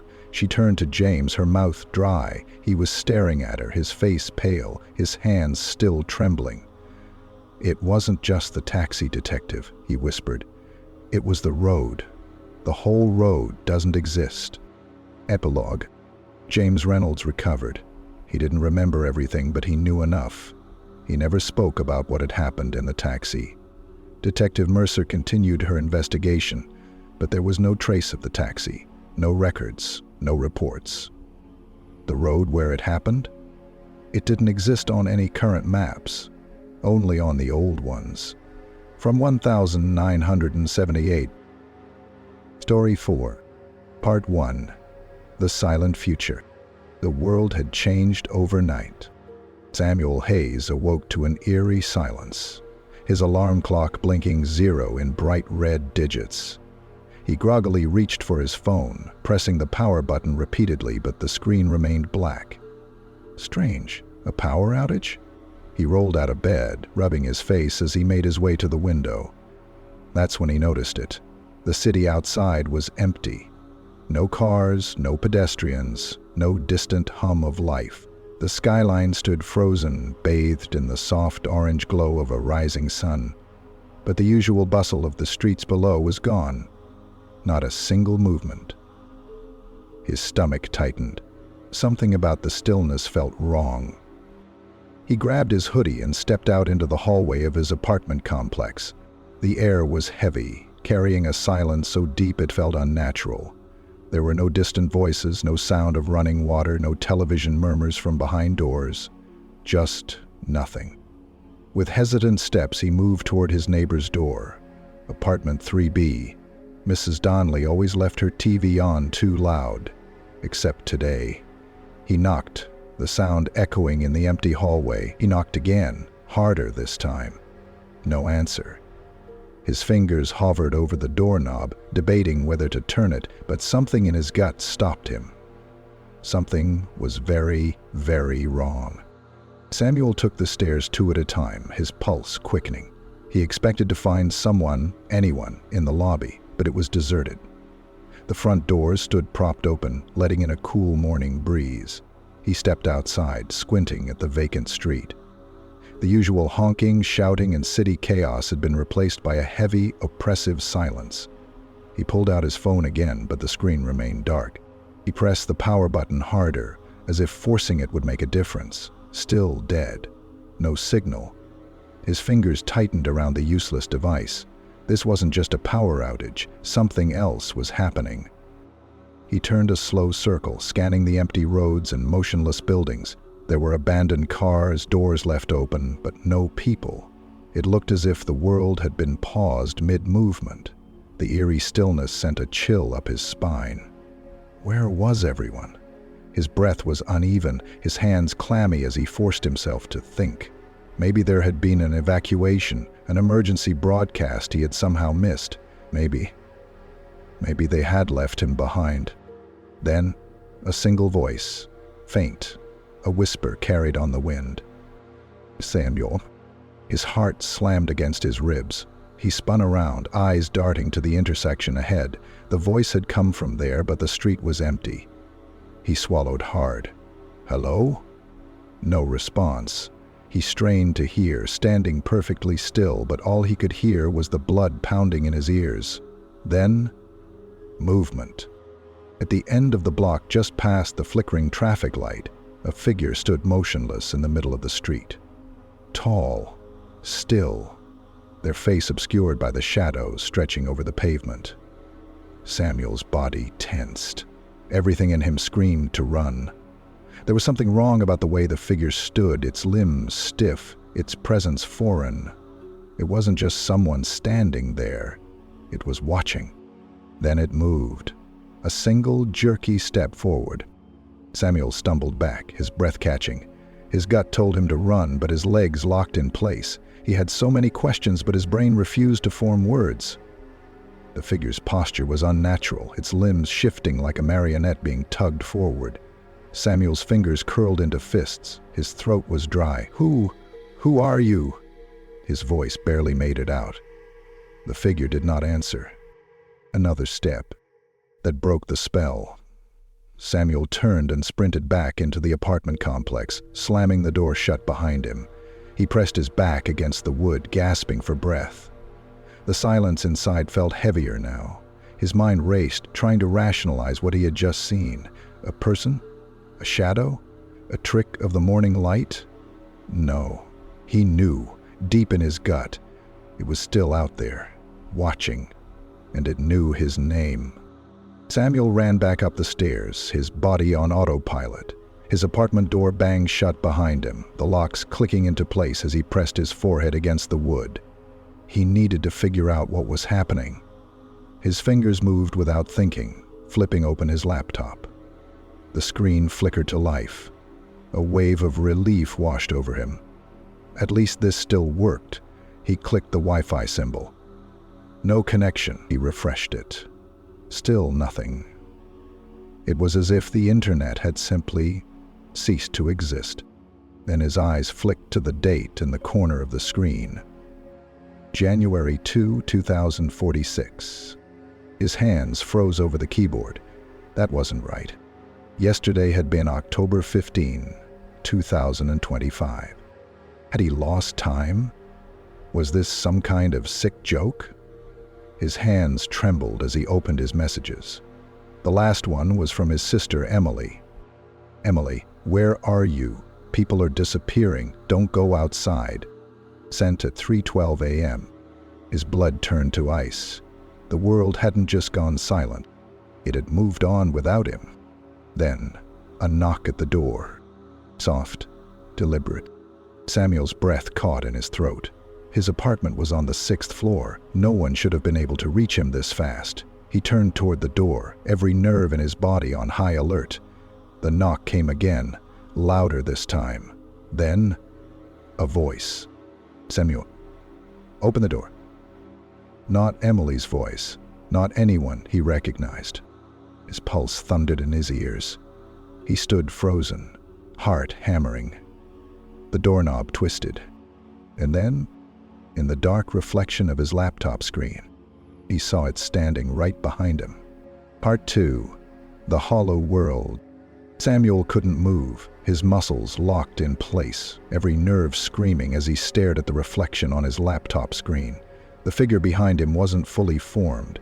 Its features shifted, like smoke trapped in the shape of a human.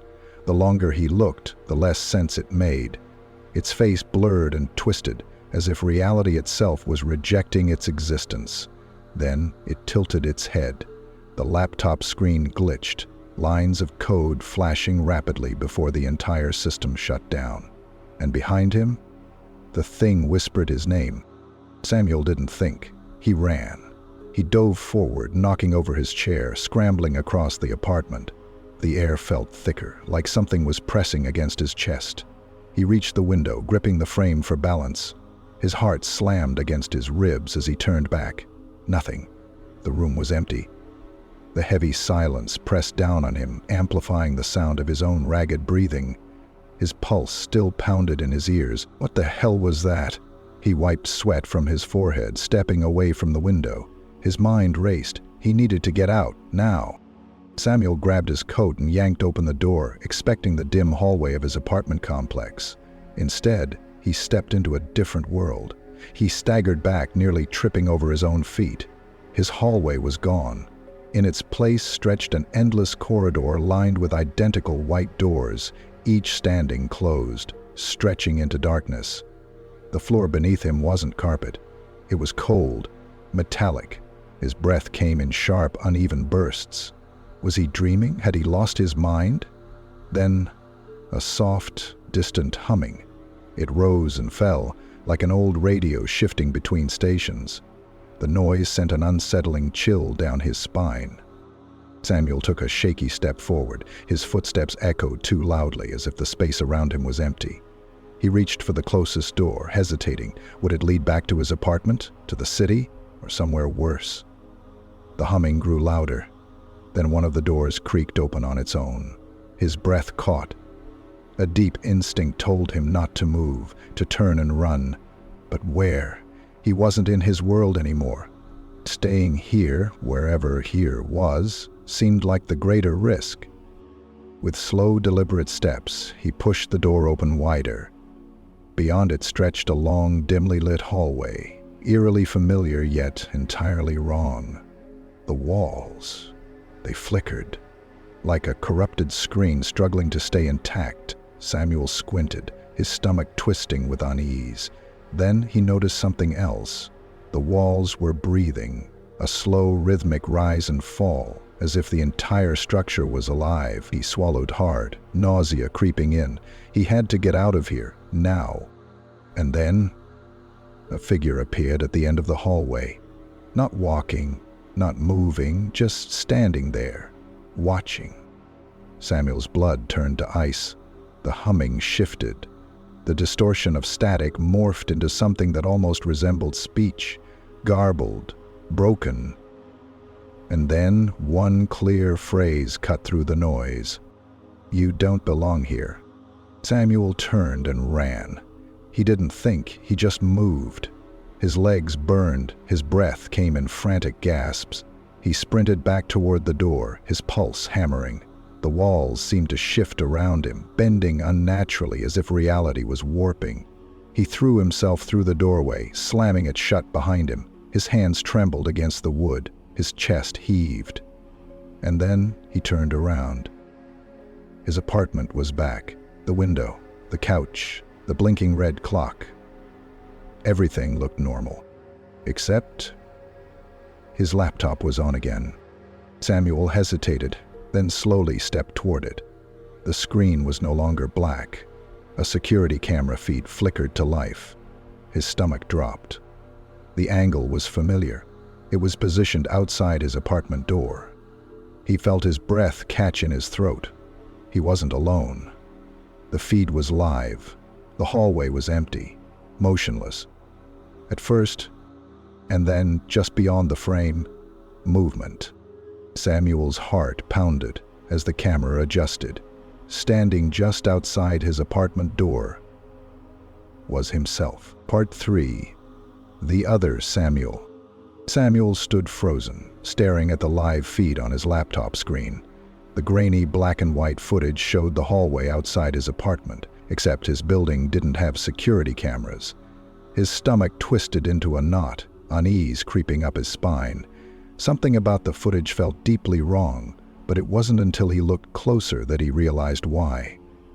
A figure stood just beyond the camera's frame, barely visible at the edge of the feed. At first he thought it was a glitch, some distortion in the footage. But as the figure shifted slightly, stepping closer into view, his breath caught in his throat. It was him. Same hoodie, same posture, same nervous way his hands curled into fists when he felt uneasy. Samuel's pulse pounded against his ribs as a wave of nausea washed over him.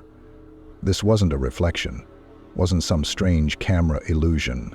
It was him, but it wasn't. The figure didn't move naturally.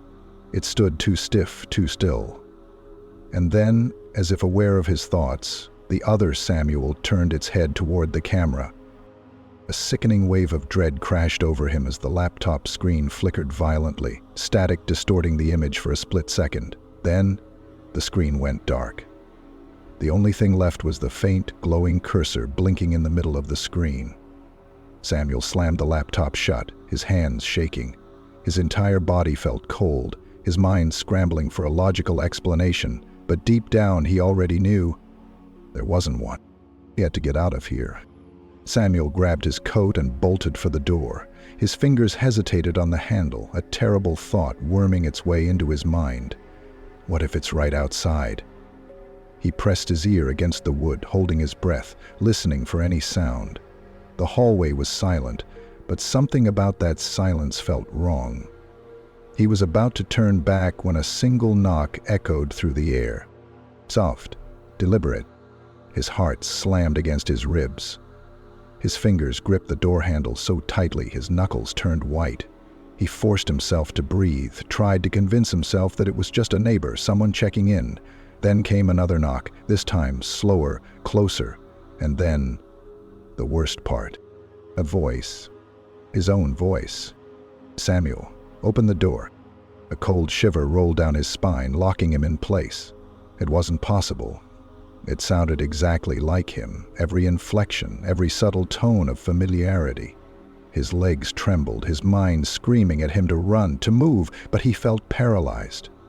The air around him had shifted, like the space itself had thickened, warping under some unseen force.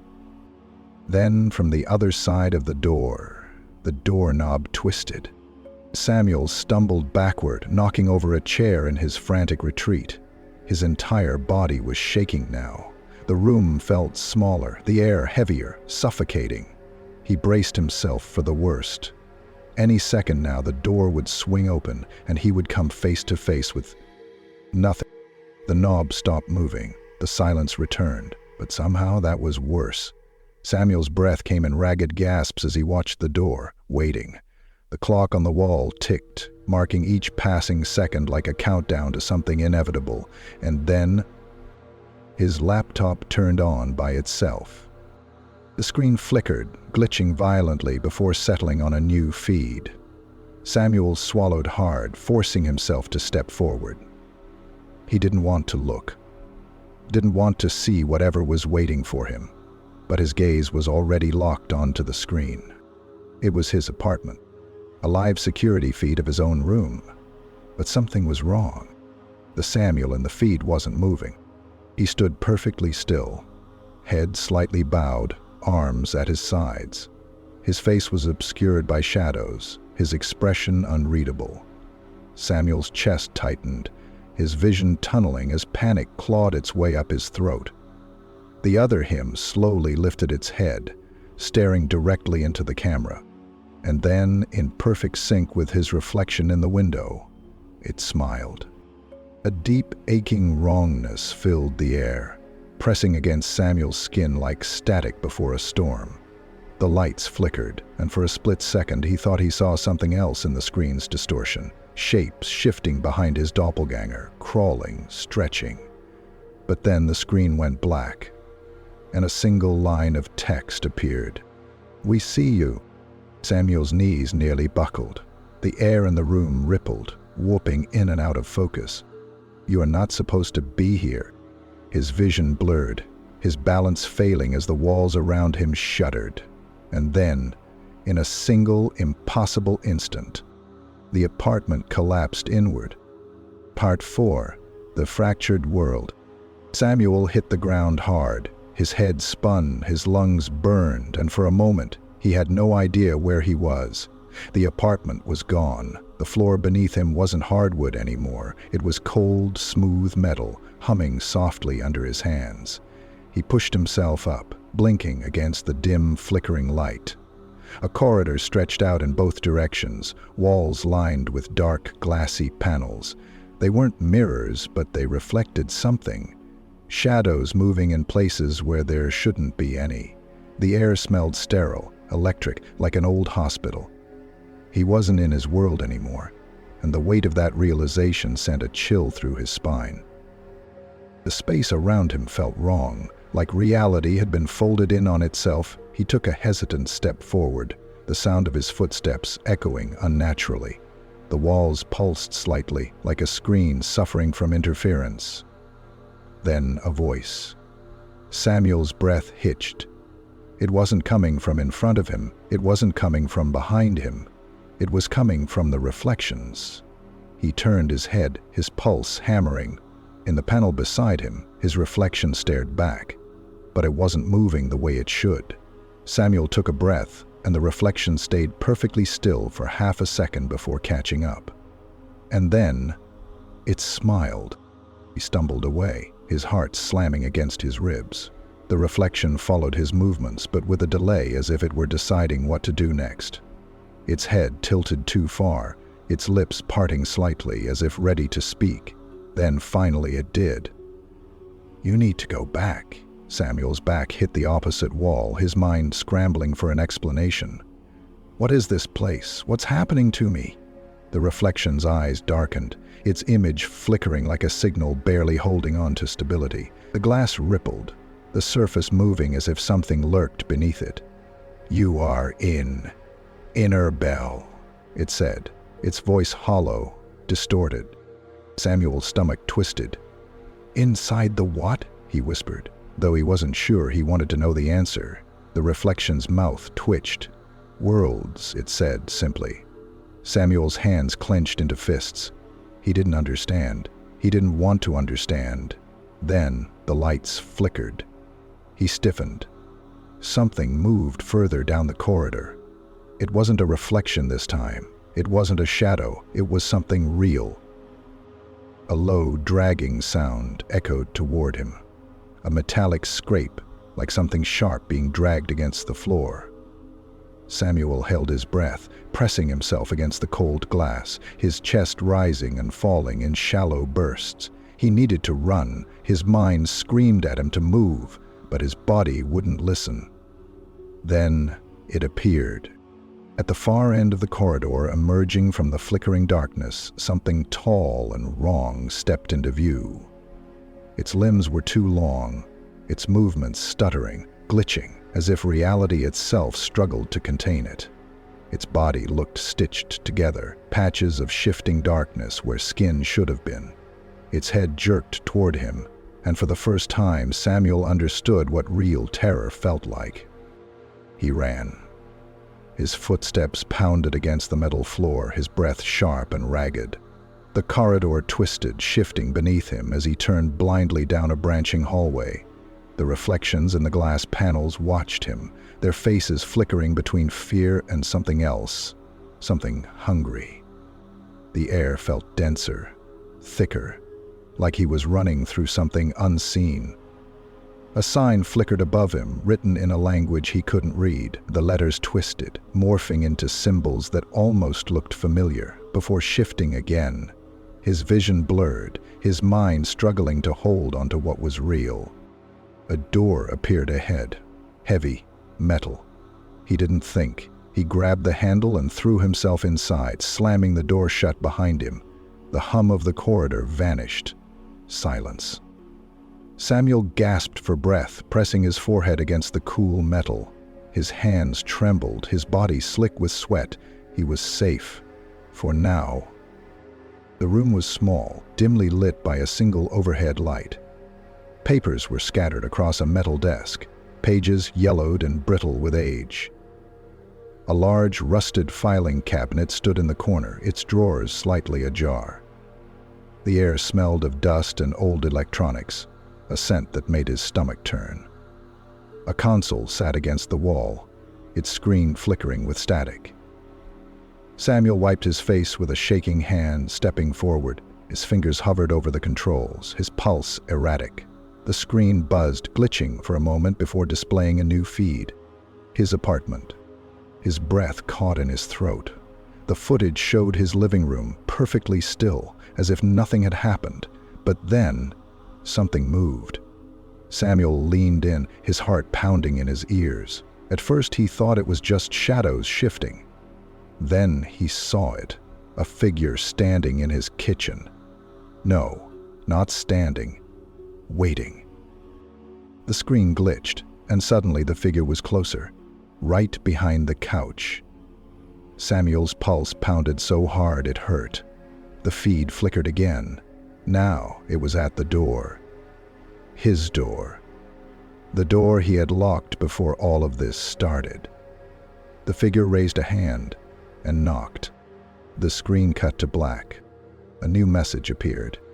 "You don't belong here." Samuel's breath shuddered out of him. He turned toward the door behind him, his mind racing. He had made it out of the corridor, but where had he ended up? The air felt heavier, thick with something unseen. Then, from the hallway outside through the heavy metal walls, a knock. Part 5. The last door. Samuel stood frozen, his breath shallow, his pulse hammering in his ears. The knock against the metal door was soft, too soft, but it carried a weight that sent ice down his spine. He clenched his fists, forcing himself to breathe through the suffocating fear pressing in around him.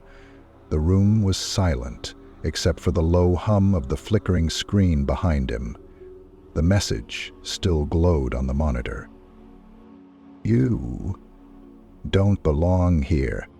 He turned back to the console, his fingers hovering over the keyboard. Maybe there was something, anything, that could tell him what was happening.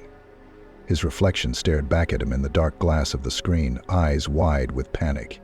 But as he watched, the reflection blinked too slowly. His stomach twisted. That wasn't him. Then, from behind, the door handle turned. Samuel spun around, heart slamming against his ribs. The handle rattled once, twice, then stopped. Silence. He could hear his own ragged breathing, the blood rushing in his ears. Then the voice came again. Samuel. It was wrong, stretched, hollow, like his own voice had been pulled apart and stitched back together. He backed away, pressing himself against the console. He needed to get out. But there was no exit, no way to escape. His mind raced, searching for an answer, a way out of this in-between place. The monitor behind him flickered again. A new message appeared. There is only one way back. A cursor blinked underneath the text, waiting.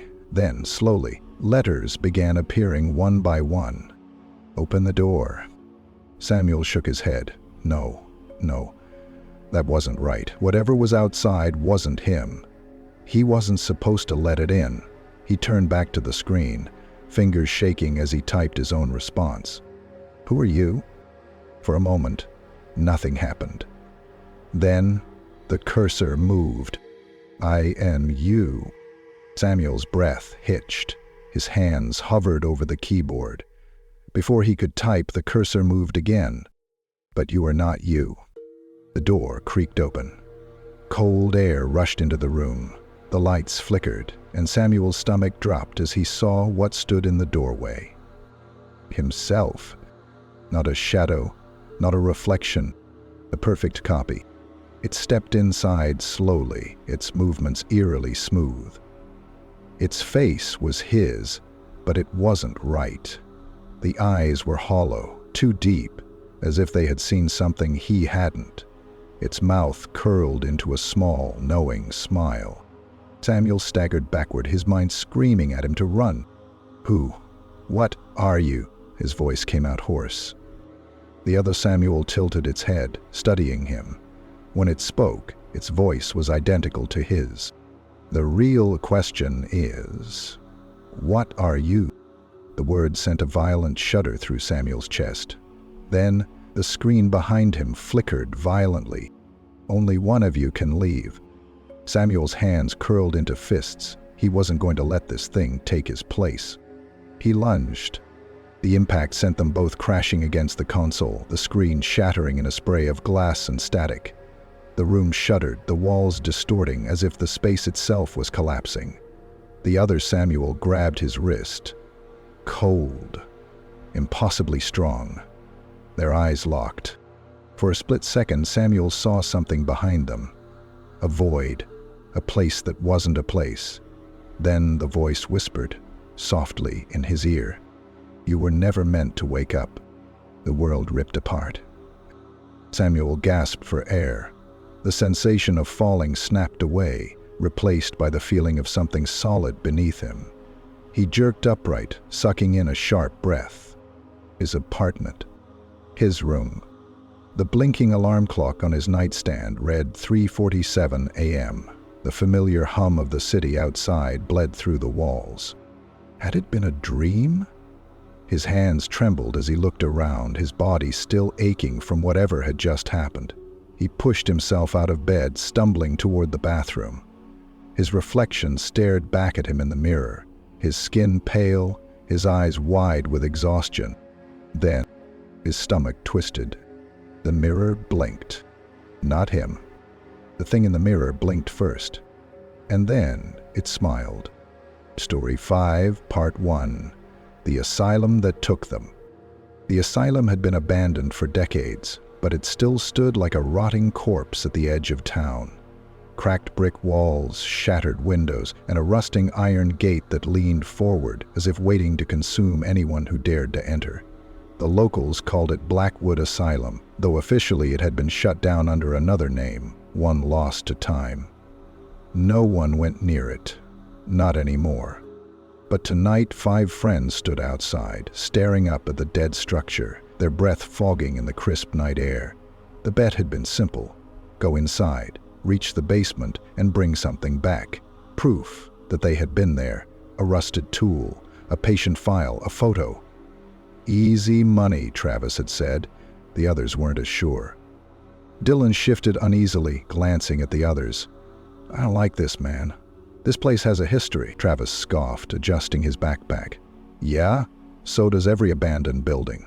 We go in, grab something, and leave. It's a dumb bet, not a ghost hunt." Mia crossed her arms.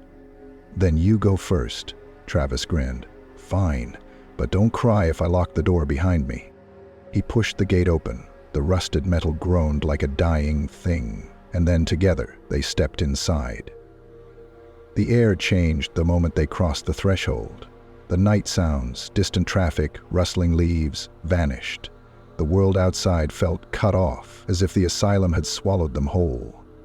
The lobby was vast, filled with peeling wallpaper and the stench of mold and decay.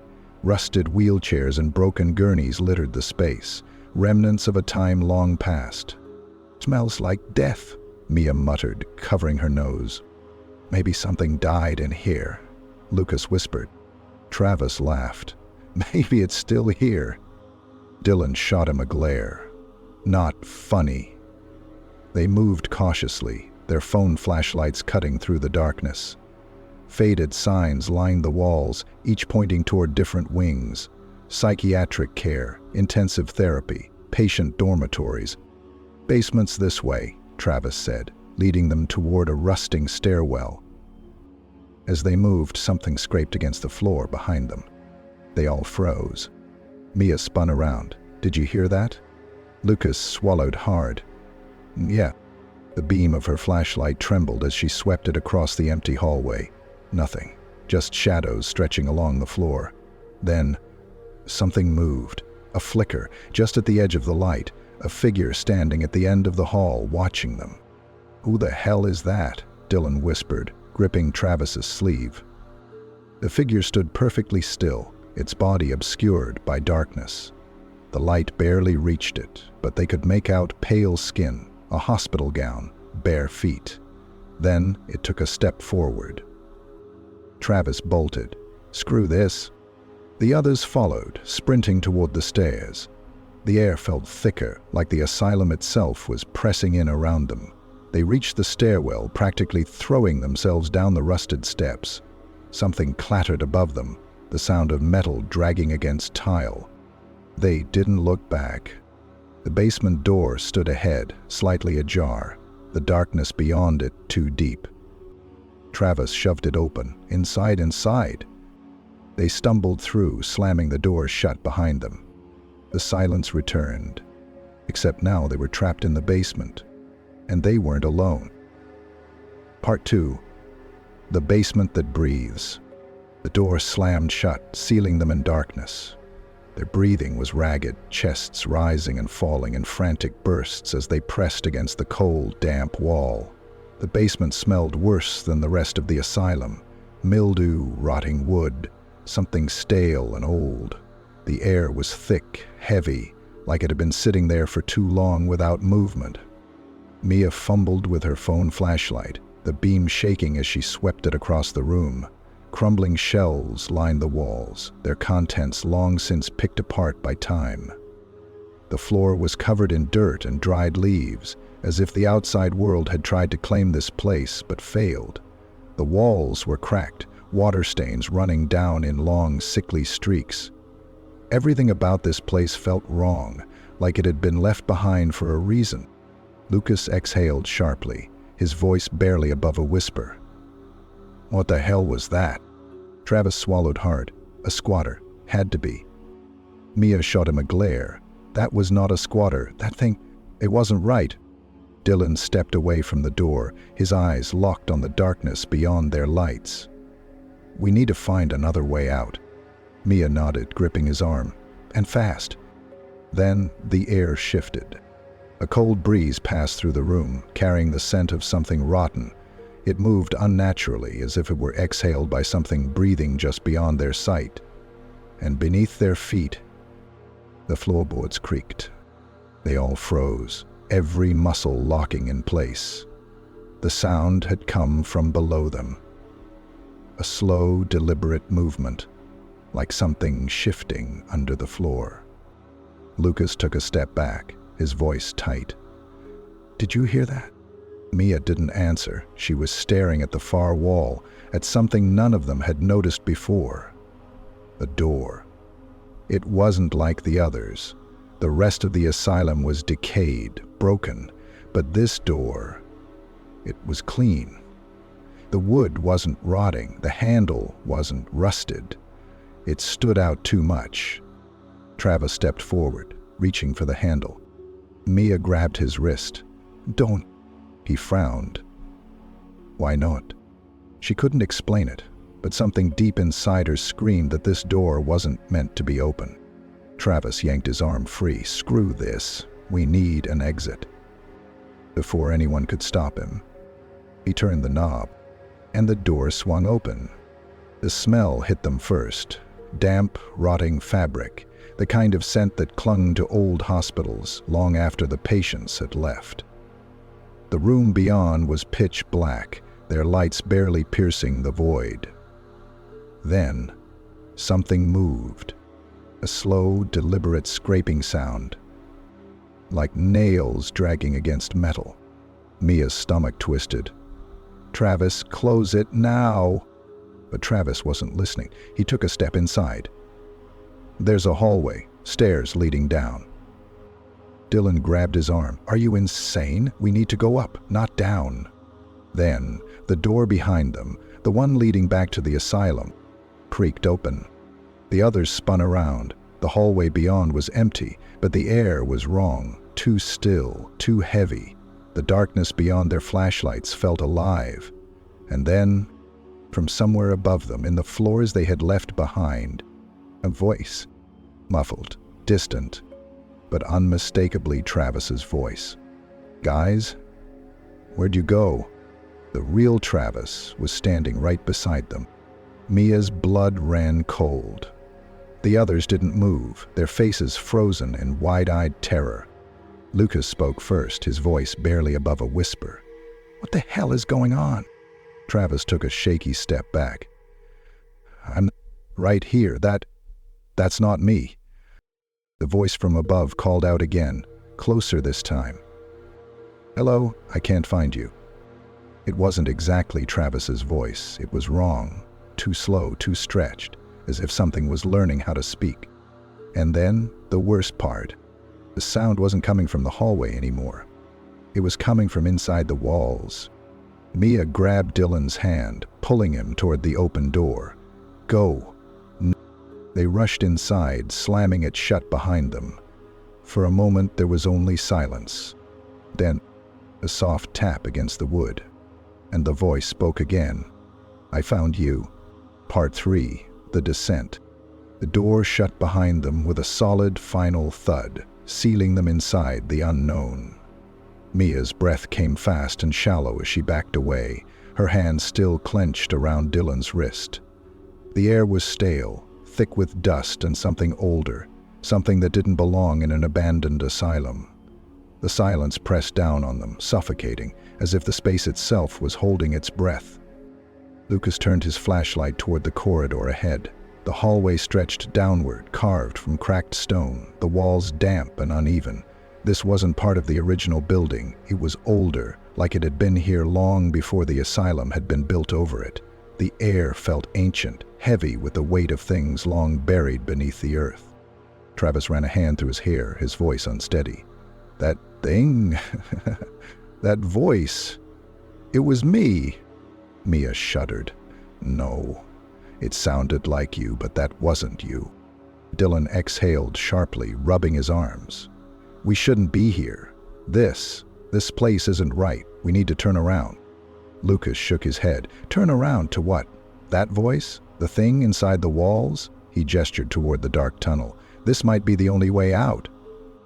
Travis took a deep breath and started walking. "Then let's move." Mia hesitated before following. She had the sinking feeling that going forward was just as dangerous as staying, but they had no choice. The deeper they went, the colder it got. The air grew damp, clinging to their skin. The tunnels sloped downward, the stone walls pressing in, the ceiling growing lower with each step. Their flashlights flickered, the dim light barely pushing back the darkness.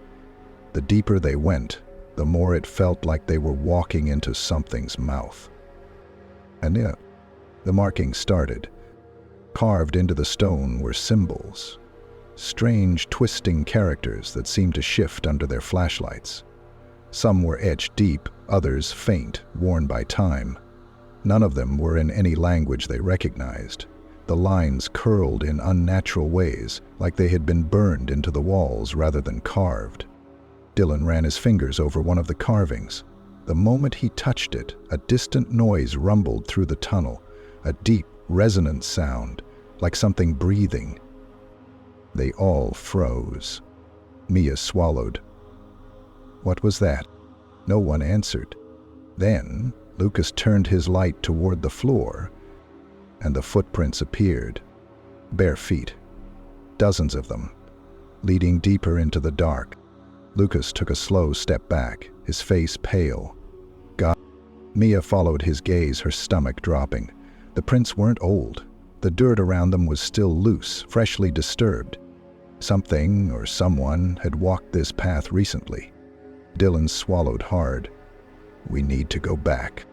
Mia nodded, agreed. But as they turned, their flashlights flickered. And suddenly, the tunnel behind them was gone. Panic surged through Mia's chest. The hallway they had come from had vanished, swallowed by an endless void of blackness.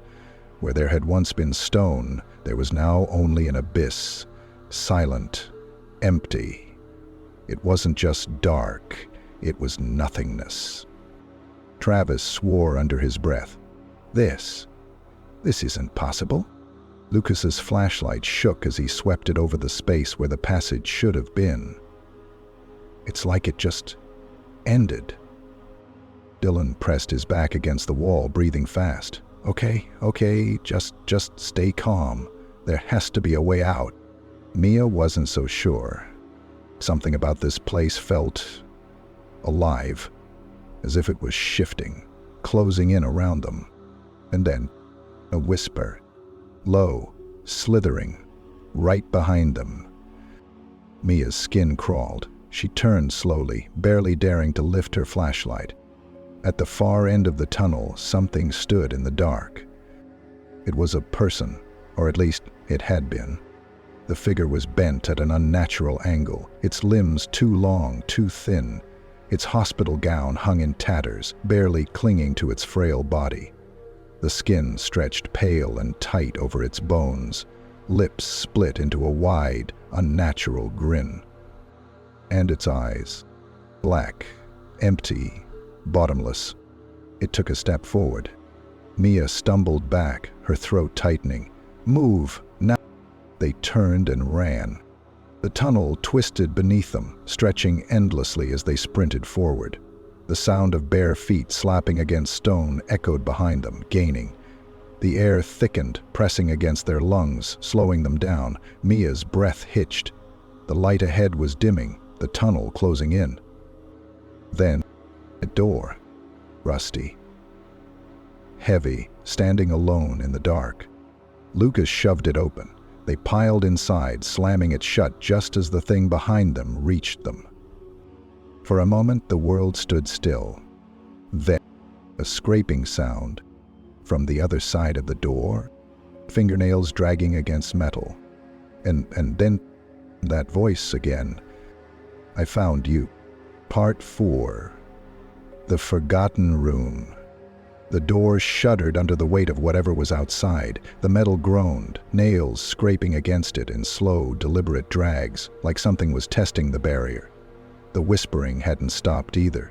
It slithered through the cracks, stretching into the room with an unnatural presence, a voice that sounded human, but wasn't. Mia pressed her back against the wall, her breath shallow and fast, her pulse hammering in her ears. Lucas gripped the handle, his knuckles white, as if holding it shut would make any difference. Dylan's eyes darted around the room, searching for another way out, but there wasn't one. The only path forward was through the darkness, and none of them wanted to see what lay beyond. The room itself was different from the rest of the asylum. The walls were solid stone, ancient and damp, carved with strange symbols that looked like they had been etched by something desperate.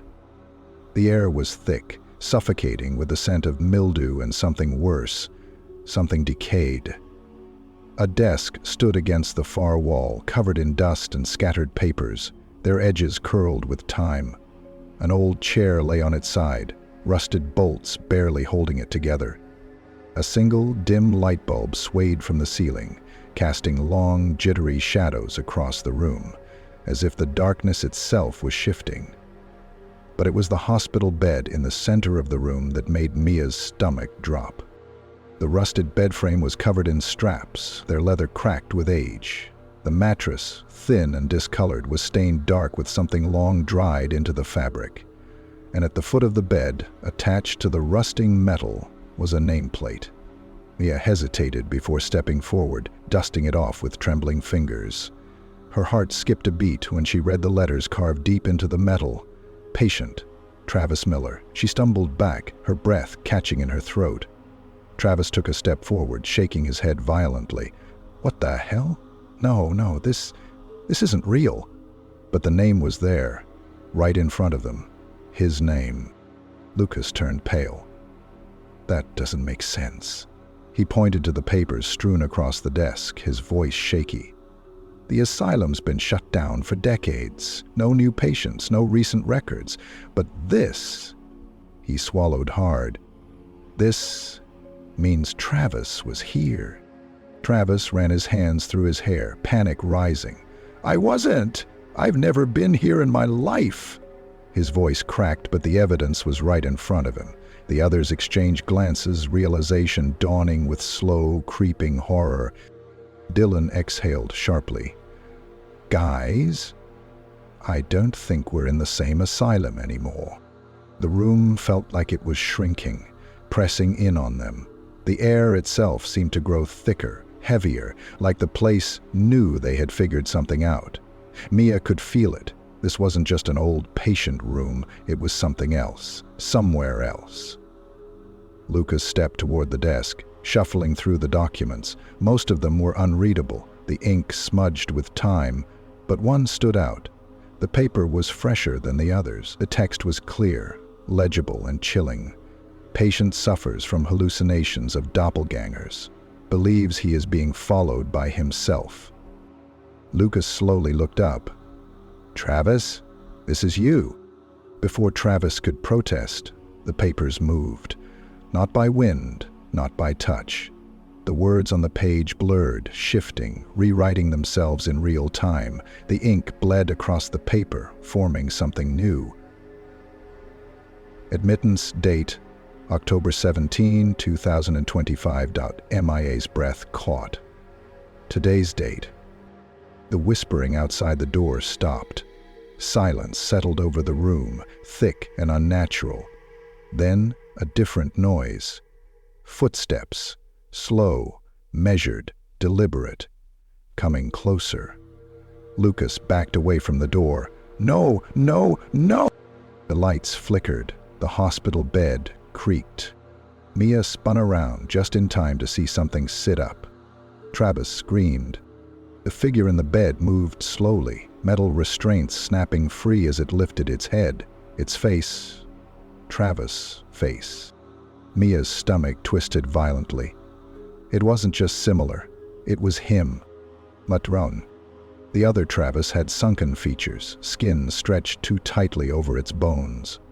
Its lips were too wide, its grin carved too deep as if it had been smiling for years. Its eyes were black voids, reflecting nothing, just empty. The real Travis stumbled backward, shaking his head. "That's not me! That's not me!" The thing mimicked his movements perfectly, tilting its head at the exact same angle, like a puppet on invisible strings. Then it spoke. "Are you sure?" Dylan grabbed Mia's arm. "We have to go, now." Mia could barely hear him. Her heart was pounding too loud. The Travis on the bed moved again, stepping off the mattress in one fluid, unnatural motion. Its limbs glitched, stuttering as if the air around it resisted its very existence. The lights went out. Everything plunged into darkness. The room collapsed around them. The whispers returned, closer this time. Something cold brushed against Mia's cheek. And then, a voice inches from her ear. "I found you." Part 5. The Patient That Never Left. The darkness swallowed everything. The last thing Mia had seen was Travis's copy standing beside the rusted bed, its head tilted, that too wide a smile stretching across its face. Now there was only silence. Then something moved. Not just one thing, many things. Shuffling footsteps, the creak of leather straps, the soft, slow inhalation of something waking up. Mia's breath caught. Then the lights flickered back on, and the room was full. Figures in hospital gowns filled the space, dozens of them. Some sat on beds, their faces hidden beneath tangled hair. Others stood against the walls, their heads twitching with unnatural movements. A few sat in the old wheelchairs, their fingers twitching, nails scratching against the metal. But the worst part, they all looked like Travis. Every single one of them. Travis let out a shaky breath, stepping backward until he hit the wall. "No, no, no, no. This isn't real." One of the copies turned its head sharply, its neck cracked. "Are you sure?" it whispered. Dylan grabbed Mia's wrist. "We have to go." His voice shook, his grip tight. Lucas was already moving, pulling Travis with him.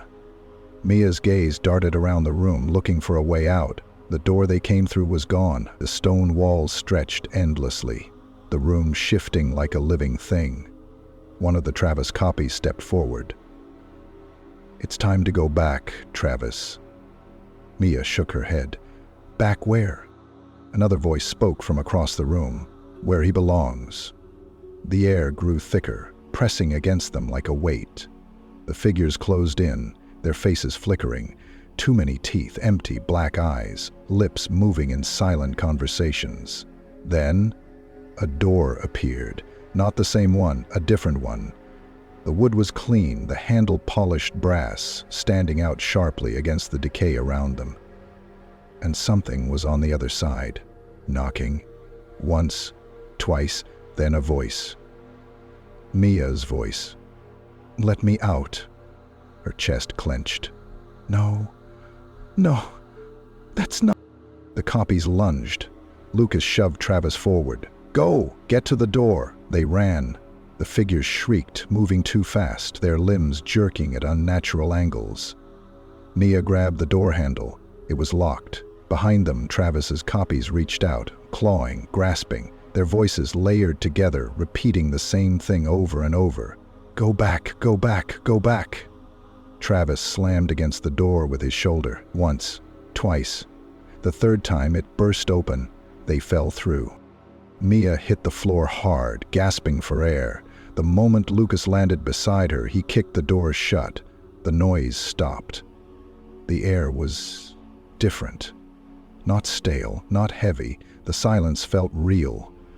Mia lifted her head. They were in the asylum's lobby, the old reception desk, the broken chairs, the faint glow of moonlight through shattered windows. It was exactly as they had left it. They were back. Mia's whole body shook. She turned toward Travis, half expecting him to be gone. But he was there, on the ground, his chest rising and falling in uneven gasps. His hands trembled, gripping the dirty floor. Lucas let out a breathless laugh. "We made it." Dylan swallowed hard, pushing himself up. "Yeah, we..." Then Travis spoke. His voice was hoarse, weak. "Guys." Mia turned toward him. His eyes were wide, his face pale as death. Then, in a whisper, he said, "I don't think I'm me." Story 6, Part 1. The town that forgot him. Dunridge was the kind of place where everyone knew each other. A small, quiet town tucked between miles of forest, where people left their doors unlocked, and the biggest news of the week was whether the high school football team won their game. That's why, when Daniel Holloway disappeared, nobody seemed to notice. Not at first. Not until it was too late. Daniel had never been the kind of guy to make waves. He worked at Franklin's Hardware, had lived in the same house his whole life, and had never once left town. A good kid, people would say, the kind who'd never just up and leave. And yet, on November 12th, Daniel was gone. His truck was still parked outside his house. His wallet, keys, and phone were left inside, neatly placed on the kitchen table. There was no sign of forced entry, no evidence of a struggle. The only thing that seemed off was that the front door had been unlocked, and that no one remembered the last time they had seen him. Sheriff Amos Calder had been working in Dunridge for over 20 years. He had handled everything from petty theft to bar fights, but nothing like this. A missing person was bad enough. A missing person that nobody remembered seeing, that was worse. The first 24 hours were critical in any disappearance case. The sheriff and his deputies checked Daniel's house first. Nothing out of place. No signs of packed bags. His phone had no recent calls or messages.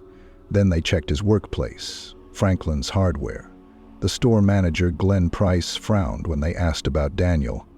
"Hasn't been in all week," he muttered. Deputy Marsh raised an eyebrow. "You sure? No call-ins?" Glenn shook his head. Would have fired him if he'd just skipped work like that, but... His brow furrowed. "I can't remember if I even saw him last week." Sheriff Calder exchanged a look with his deputy. "What do you mean?" Glenn rubbed his jaw. "I mean, it's like he just wasn't here. But that don't make sense, does it? I know he worked here. I know he was supposed to come in, but it's like my head's, I don't know, fuzzy." The sheriff didn't like that. He liked it even less when they checked security footage from the store's cameras, because Daniel wasn't in them. Not a single frame. It was like he had never existed. The investigation spread fast. Daniel's neighbors didn't remember the last time they had seen him. His friends swore they had talked to him recently but couldn't recall any details. what they spoke about, where they had seen him. Even his mother, who lived just outside town, was confused. "He called me last week," she said, gripping her coffee cup, her hands trembling. "I swear he did. He asked me about... Her voice faltered. Deputy Marsh leaned forward. "About what, ma'am?" Tears welled in her eyes. "I don't know. I can't remember." Sheriff Calder had been in law enforcement long enough to trust his gut. Something about this case felt wrong. People don't just disappear without a trace. And they sure as hell don't disappear from memory. And yet, that was exactly what was happening.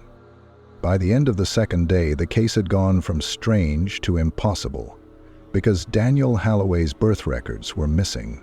His driver's license number didn't exist. Even his social security file was gone. It was as if someone, or something, had gone back and erased every piece of proof that Daniel had ever been here. And then, on the third day, they found the note, tucked inside Daniel's truck, hidden under the driver's seat, written in his own handwriting, in a shaky, uneven script. A single sentence. "If you're reading this, it's already happening to you too." Part 2. The Town That Erased Him. Sheriff Amos Calder stared at the note in his hands, his stomach twisting. "If you're reading this, it's already happening to you too." His breath came slow and steady, but inside his mind was racing. The note was in Daniel Holloway's handwriting, that much he knew, but the way the letters tilted, the uneven pressure of the pen, the slight shakes in each stroke. It had been written by someone who was terrified. He turned to Deputy Marsh, who had been watching in silence. "Get this to forensics," Calder muttered, handing him the note. "I want to know when it was written, how long it's been sitting there." Marsh nodded, but his hands were trembling. Calder frowned. "You okay?" The younger deputy licked his lips, shifting uneasily. "It's just... something's not right, Sheriff. I've been thinking about Daniel all morning, looking at his file, and now I..." He stopped. Calder's chest tightened. And now what? Marsh swallowed hard. "I can't remember his face." The words hit Calder like a hammer. Daniel's face had been on his mind constantly for the past 3 days. He had seen his old driver's license, the photos in his mother's house, the security footage where he should have been. But now, the image was slipping, like trying to remember a dream after waking up. He could recall details, the short brown hair, the narrow face, the slight stubble on his jaw, but when he tried to piece them together, the picture just vanished. His throat felt dry. "Deputy," he said slowly, forcing himself to focus. "Do you remember his voice?" Marsh blinked. "No." The answer came too fast. Neither of them spoke. Neither of them wanted to admit what they already knew. Daniel Holloway was being erased. And now, it was happening to them too. Calder pushed forward, refusing to let the fear take hold. There was still time. He drove back to the Holloway house, hoping to find something, anything, that could keep Daniel's existence from slipping away. The house was small, one of those modest, single-story homes with an overgrown lawn, the kind of place a man like Daniel, a man who never left town, would stay in forever. The front door was unlocked. Calder stepped inside, the floorboards creaking beneath his boots. The air was stale, heavy with dust and something else, something wrong. He glanced around the living room, untouched. The furniture was exactly where it should be. The TV remote still sat on the armrest of the couch. There were family photos on the wall, and they were empty. Calder's pulse spiked. He stepped closer, staring. The frames were still intact. The photos were still there. The backgrounds were perfect. Daniel's house, the town, Christmas trees, birthdays. But where Daniel should have been, there was only empty space. Like someone had taken a photo and scrubbed him out. His hands clenched into fists. No, no, no, no. This was impossible. His mind screamed at him that this wasn't how the world worked. People didn't just vanish from history, and yet here it was. Daniel was gone. Calder pulled out his phone, snapping pictures of the empty portraits. He had evidence. For a fleeting moment, he felt a small relief, proof that he wasn't losing his mind. Then, his phone screen glitched. The photos he had just taken vanished. Every single one, like they had never been there at all. Calder's hands shook. He looked back at the frames on the wall, and they were empty too. The images had been erased completely. The floor creaked, not beneath him, behind him.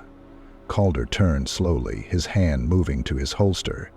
The house was supposed to be empty, but the hallway leading to Daniel's bedroom was dark now, darker than it should be. And from within that darkness came the sound of breathing. Calder froze, his heart hammering against his ribs. He reached for his flashlight, clicked it on. The beam cut through the hallway's blackness. There was nothing there, no one. But the sound of breathing hadn't stopped. It was slow, deliberate. And then in the silence, a voice, low, wrong. "You shouldn't have come here." Calder drew his gun. "Who's there?" His voice was steady, but inside, his gut twisted. The hallway stretched longer now. The shadows shifted. Then, something moved. A shape unfolded from the darkness. It was Daniel, but it wasn't. Calder's grip tightened on the gun. "Daniel?" The figure twitched. Its movements were off, jerky, like a puppet with tangled strings.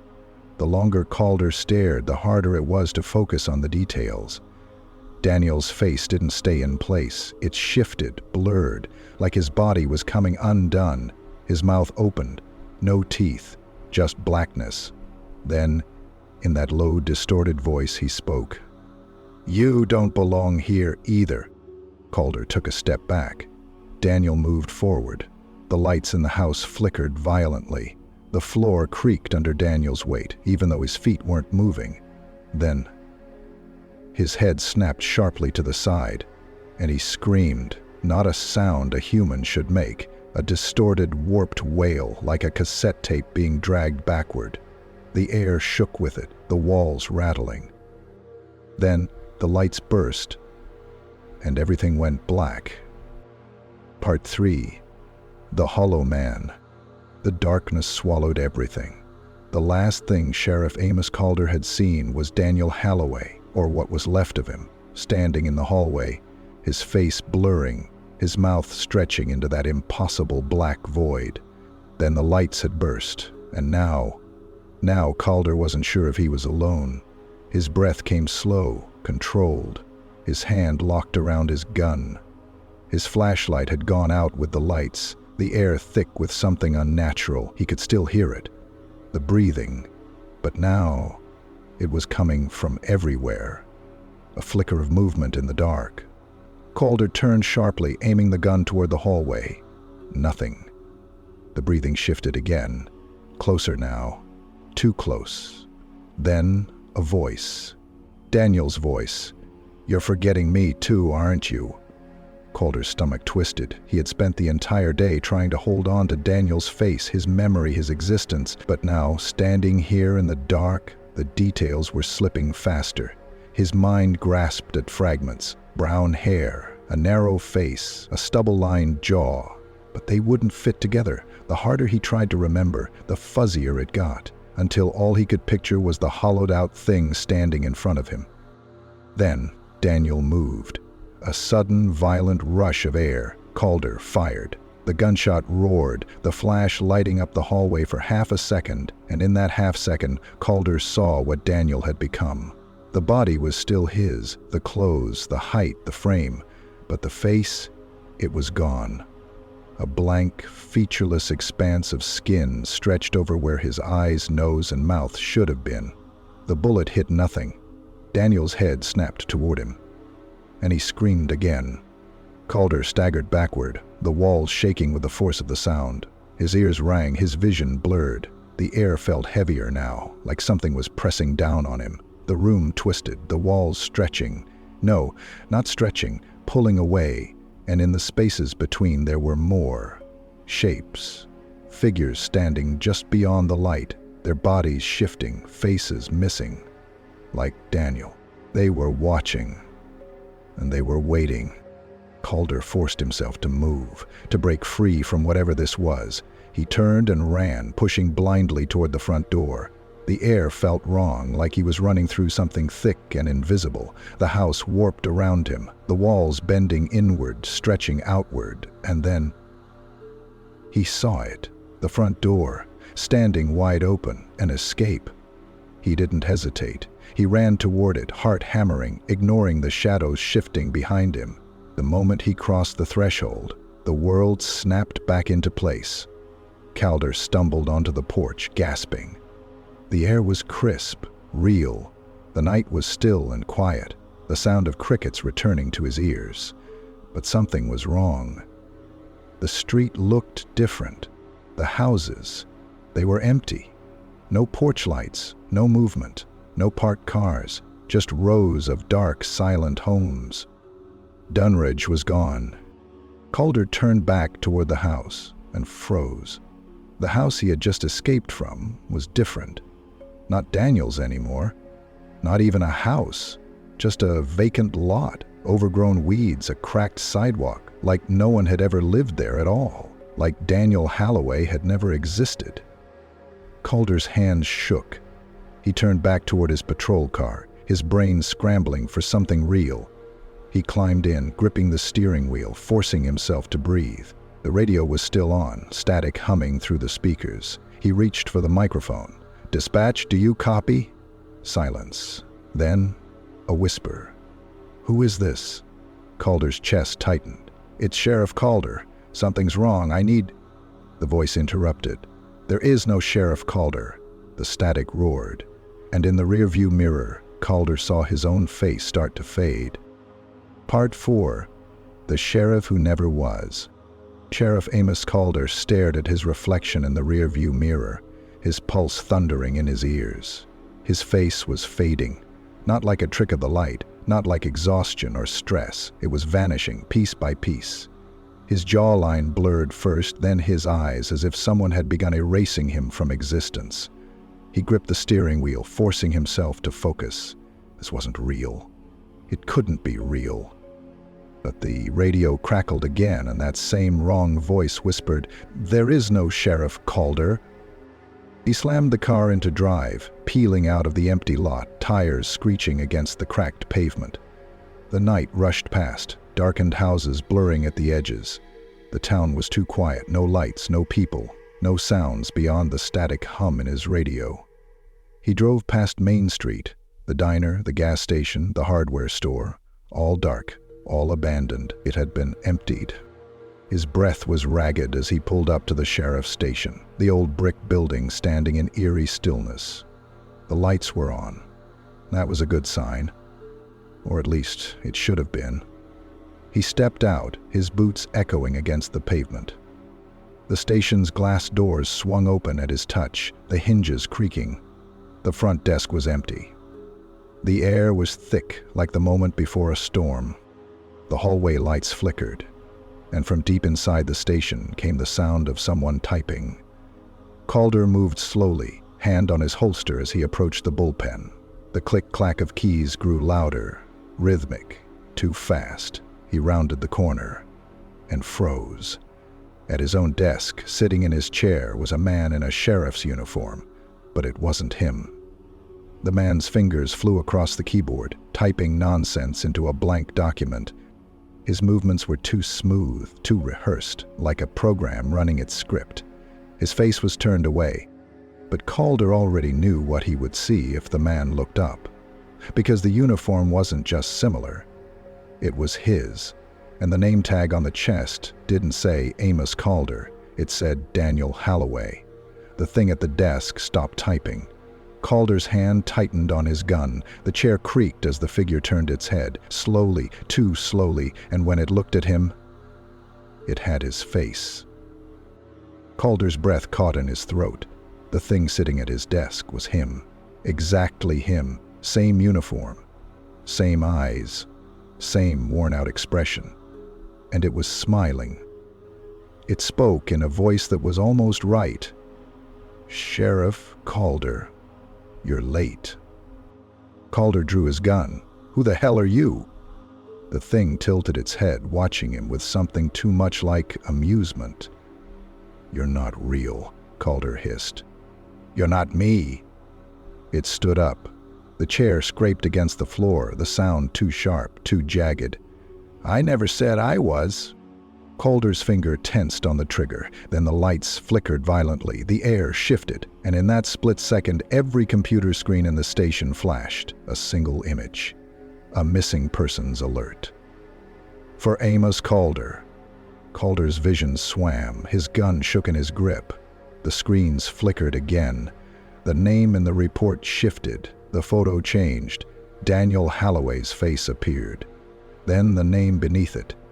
Sheriff Amos Calder. His head spun. "No, that's not possible." The thing in front of him stepped closer. "You were never the sheriff," it whispered. "You were just filling in." The station began to warp. The walls stretched, the floors darkened, the air hummed with static. Calder's mind reeled. The timeline of his own life felt wrong. How long had he been sheriff? Who hired him? What was his first case? His grip loosened on the gun. The memories slipped like sand through his fingers. And then he realized he couldn't remember his own face. The lights flickered one last time. The thing wearing his skin smiled wider. "You should be going now," it whispered, and with a final awful certainty, Calder knew. It wasn't replacing him. It was sending him where Daniel had gone. Into nothing. Part 5. The Man Who Never Was. Sheriff Amos Calder felt himself slipping. His grip on the gun weakened, his legs unsteady. The thing wearing his face stood before him, its smile too knowing, too confident. The station wasn't real anymore. The walls bent outward, the floors rippled like water, and Calder's own memories unraveled with them. Who was he? Had he been here for years, for months, or had he never been here at all? The computer screens flickered again, displaying the missing persons alert. The name changed, the photo shifted. Daniel Holloway's face became his own. Amos Calder, missing. No records, no history. No proof that he had ever existed, and yet, standing before him, was a new Sheriff Amos Calder. The thing took a step forward. "It's already done." Calder stumbled back. "I'm real. I know I'm real. Do you?" His breath caught. Because he couldn't answer. He reached for his badge, but the metal was fading under his fingers. The name was blurring. His hands were becoming translucent. He was being erased. His mind screamed. He turned, running for the door. The station stretched, the exit pulling away. No matter how fast he moved, the distance grew, the hallway elongating. Behind him, the new Calder watched, waiting. "You never existed," it whispered. "You were just filling in." Calder's chest ached. His lungs burned. His legs weakened. The station was gone now, the floor beneath him vanishing into a black void, and in that endless darkness, he saw them. Figures, standing in the abyss. Others who had been erased. Daniel was there. His face was blank now. His body was lost in the dark. Just another missing person that nobody remembered. Calder's mind fought back. He was real. He had to be. He forced himself to remember. His first case. The streets of Dunridge. The smell of coffee at the station. The way his mother used to say his name. But the memories were wrong. They weren't his. They were fragments of someone else's life, filling space, covering up the truth. He had never been here. He had never existed. His breath shuddered. The void pulled him in. The last thing he saw was the new Sheriff Amos Calder standing in the doorway, adjusting his badge. His smile was perfect, like he had always been there, like he belonged. Then, the world went black, and Amos Calder was forgotten.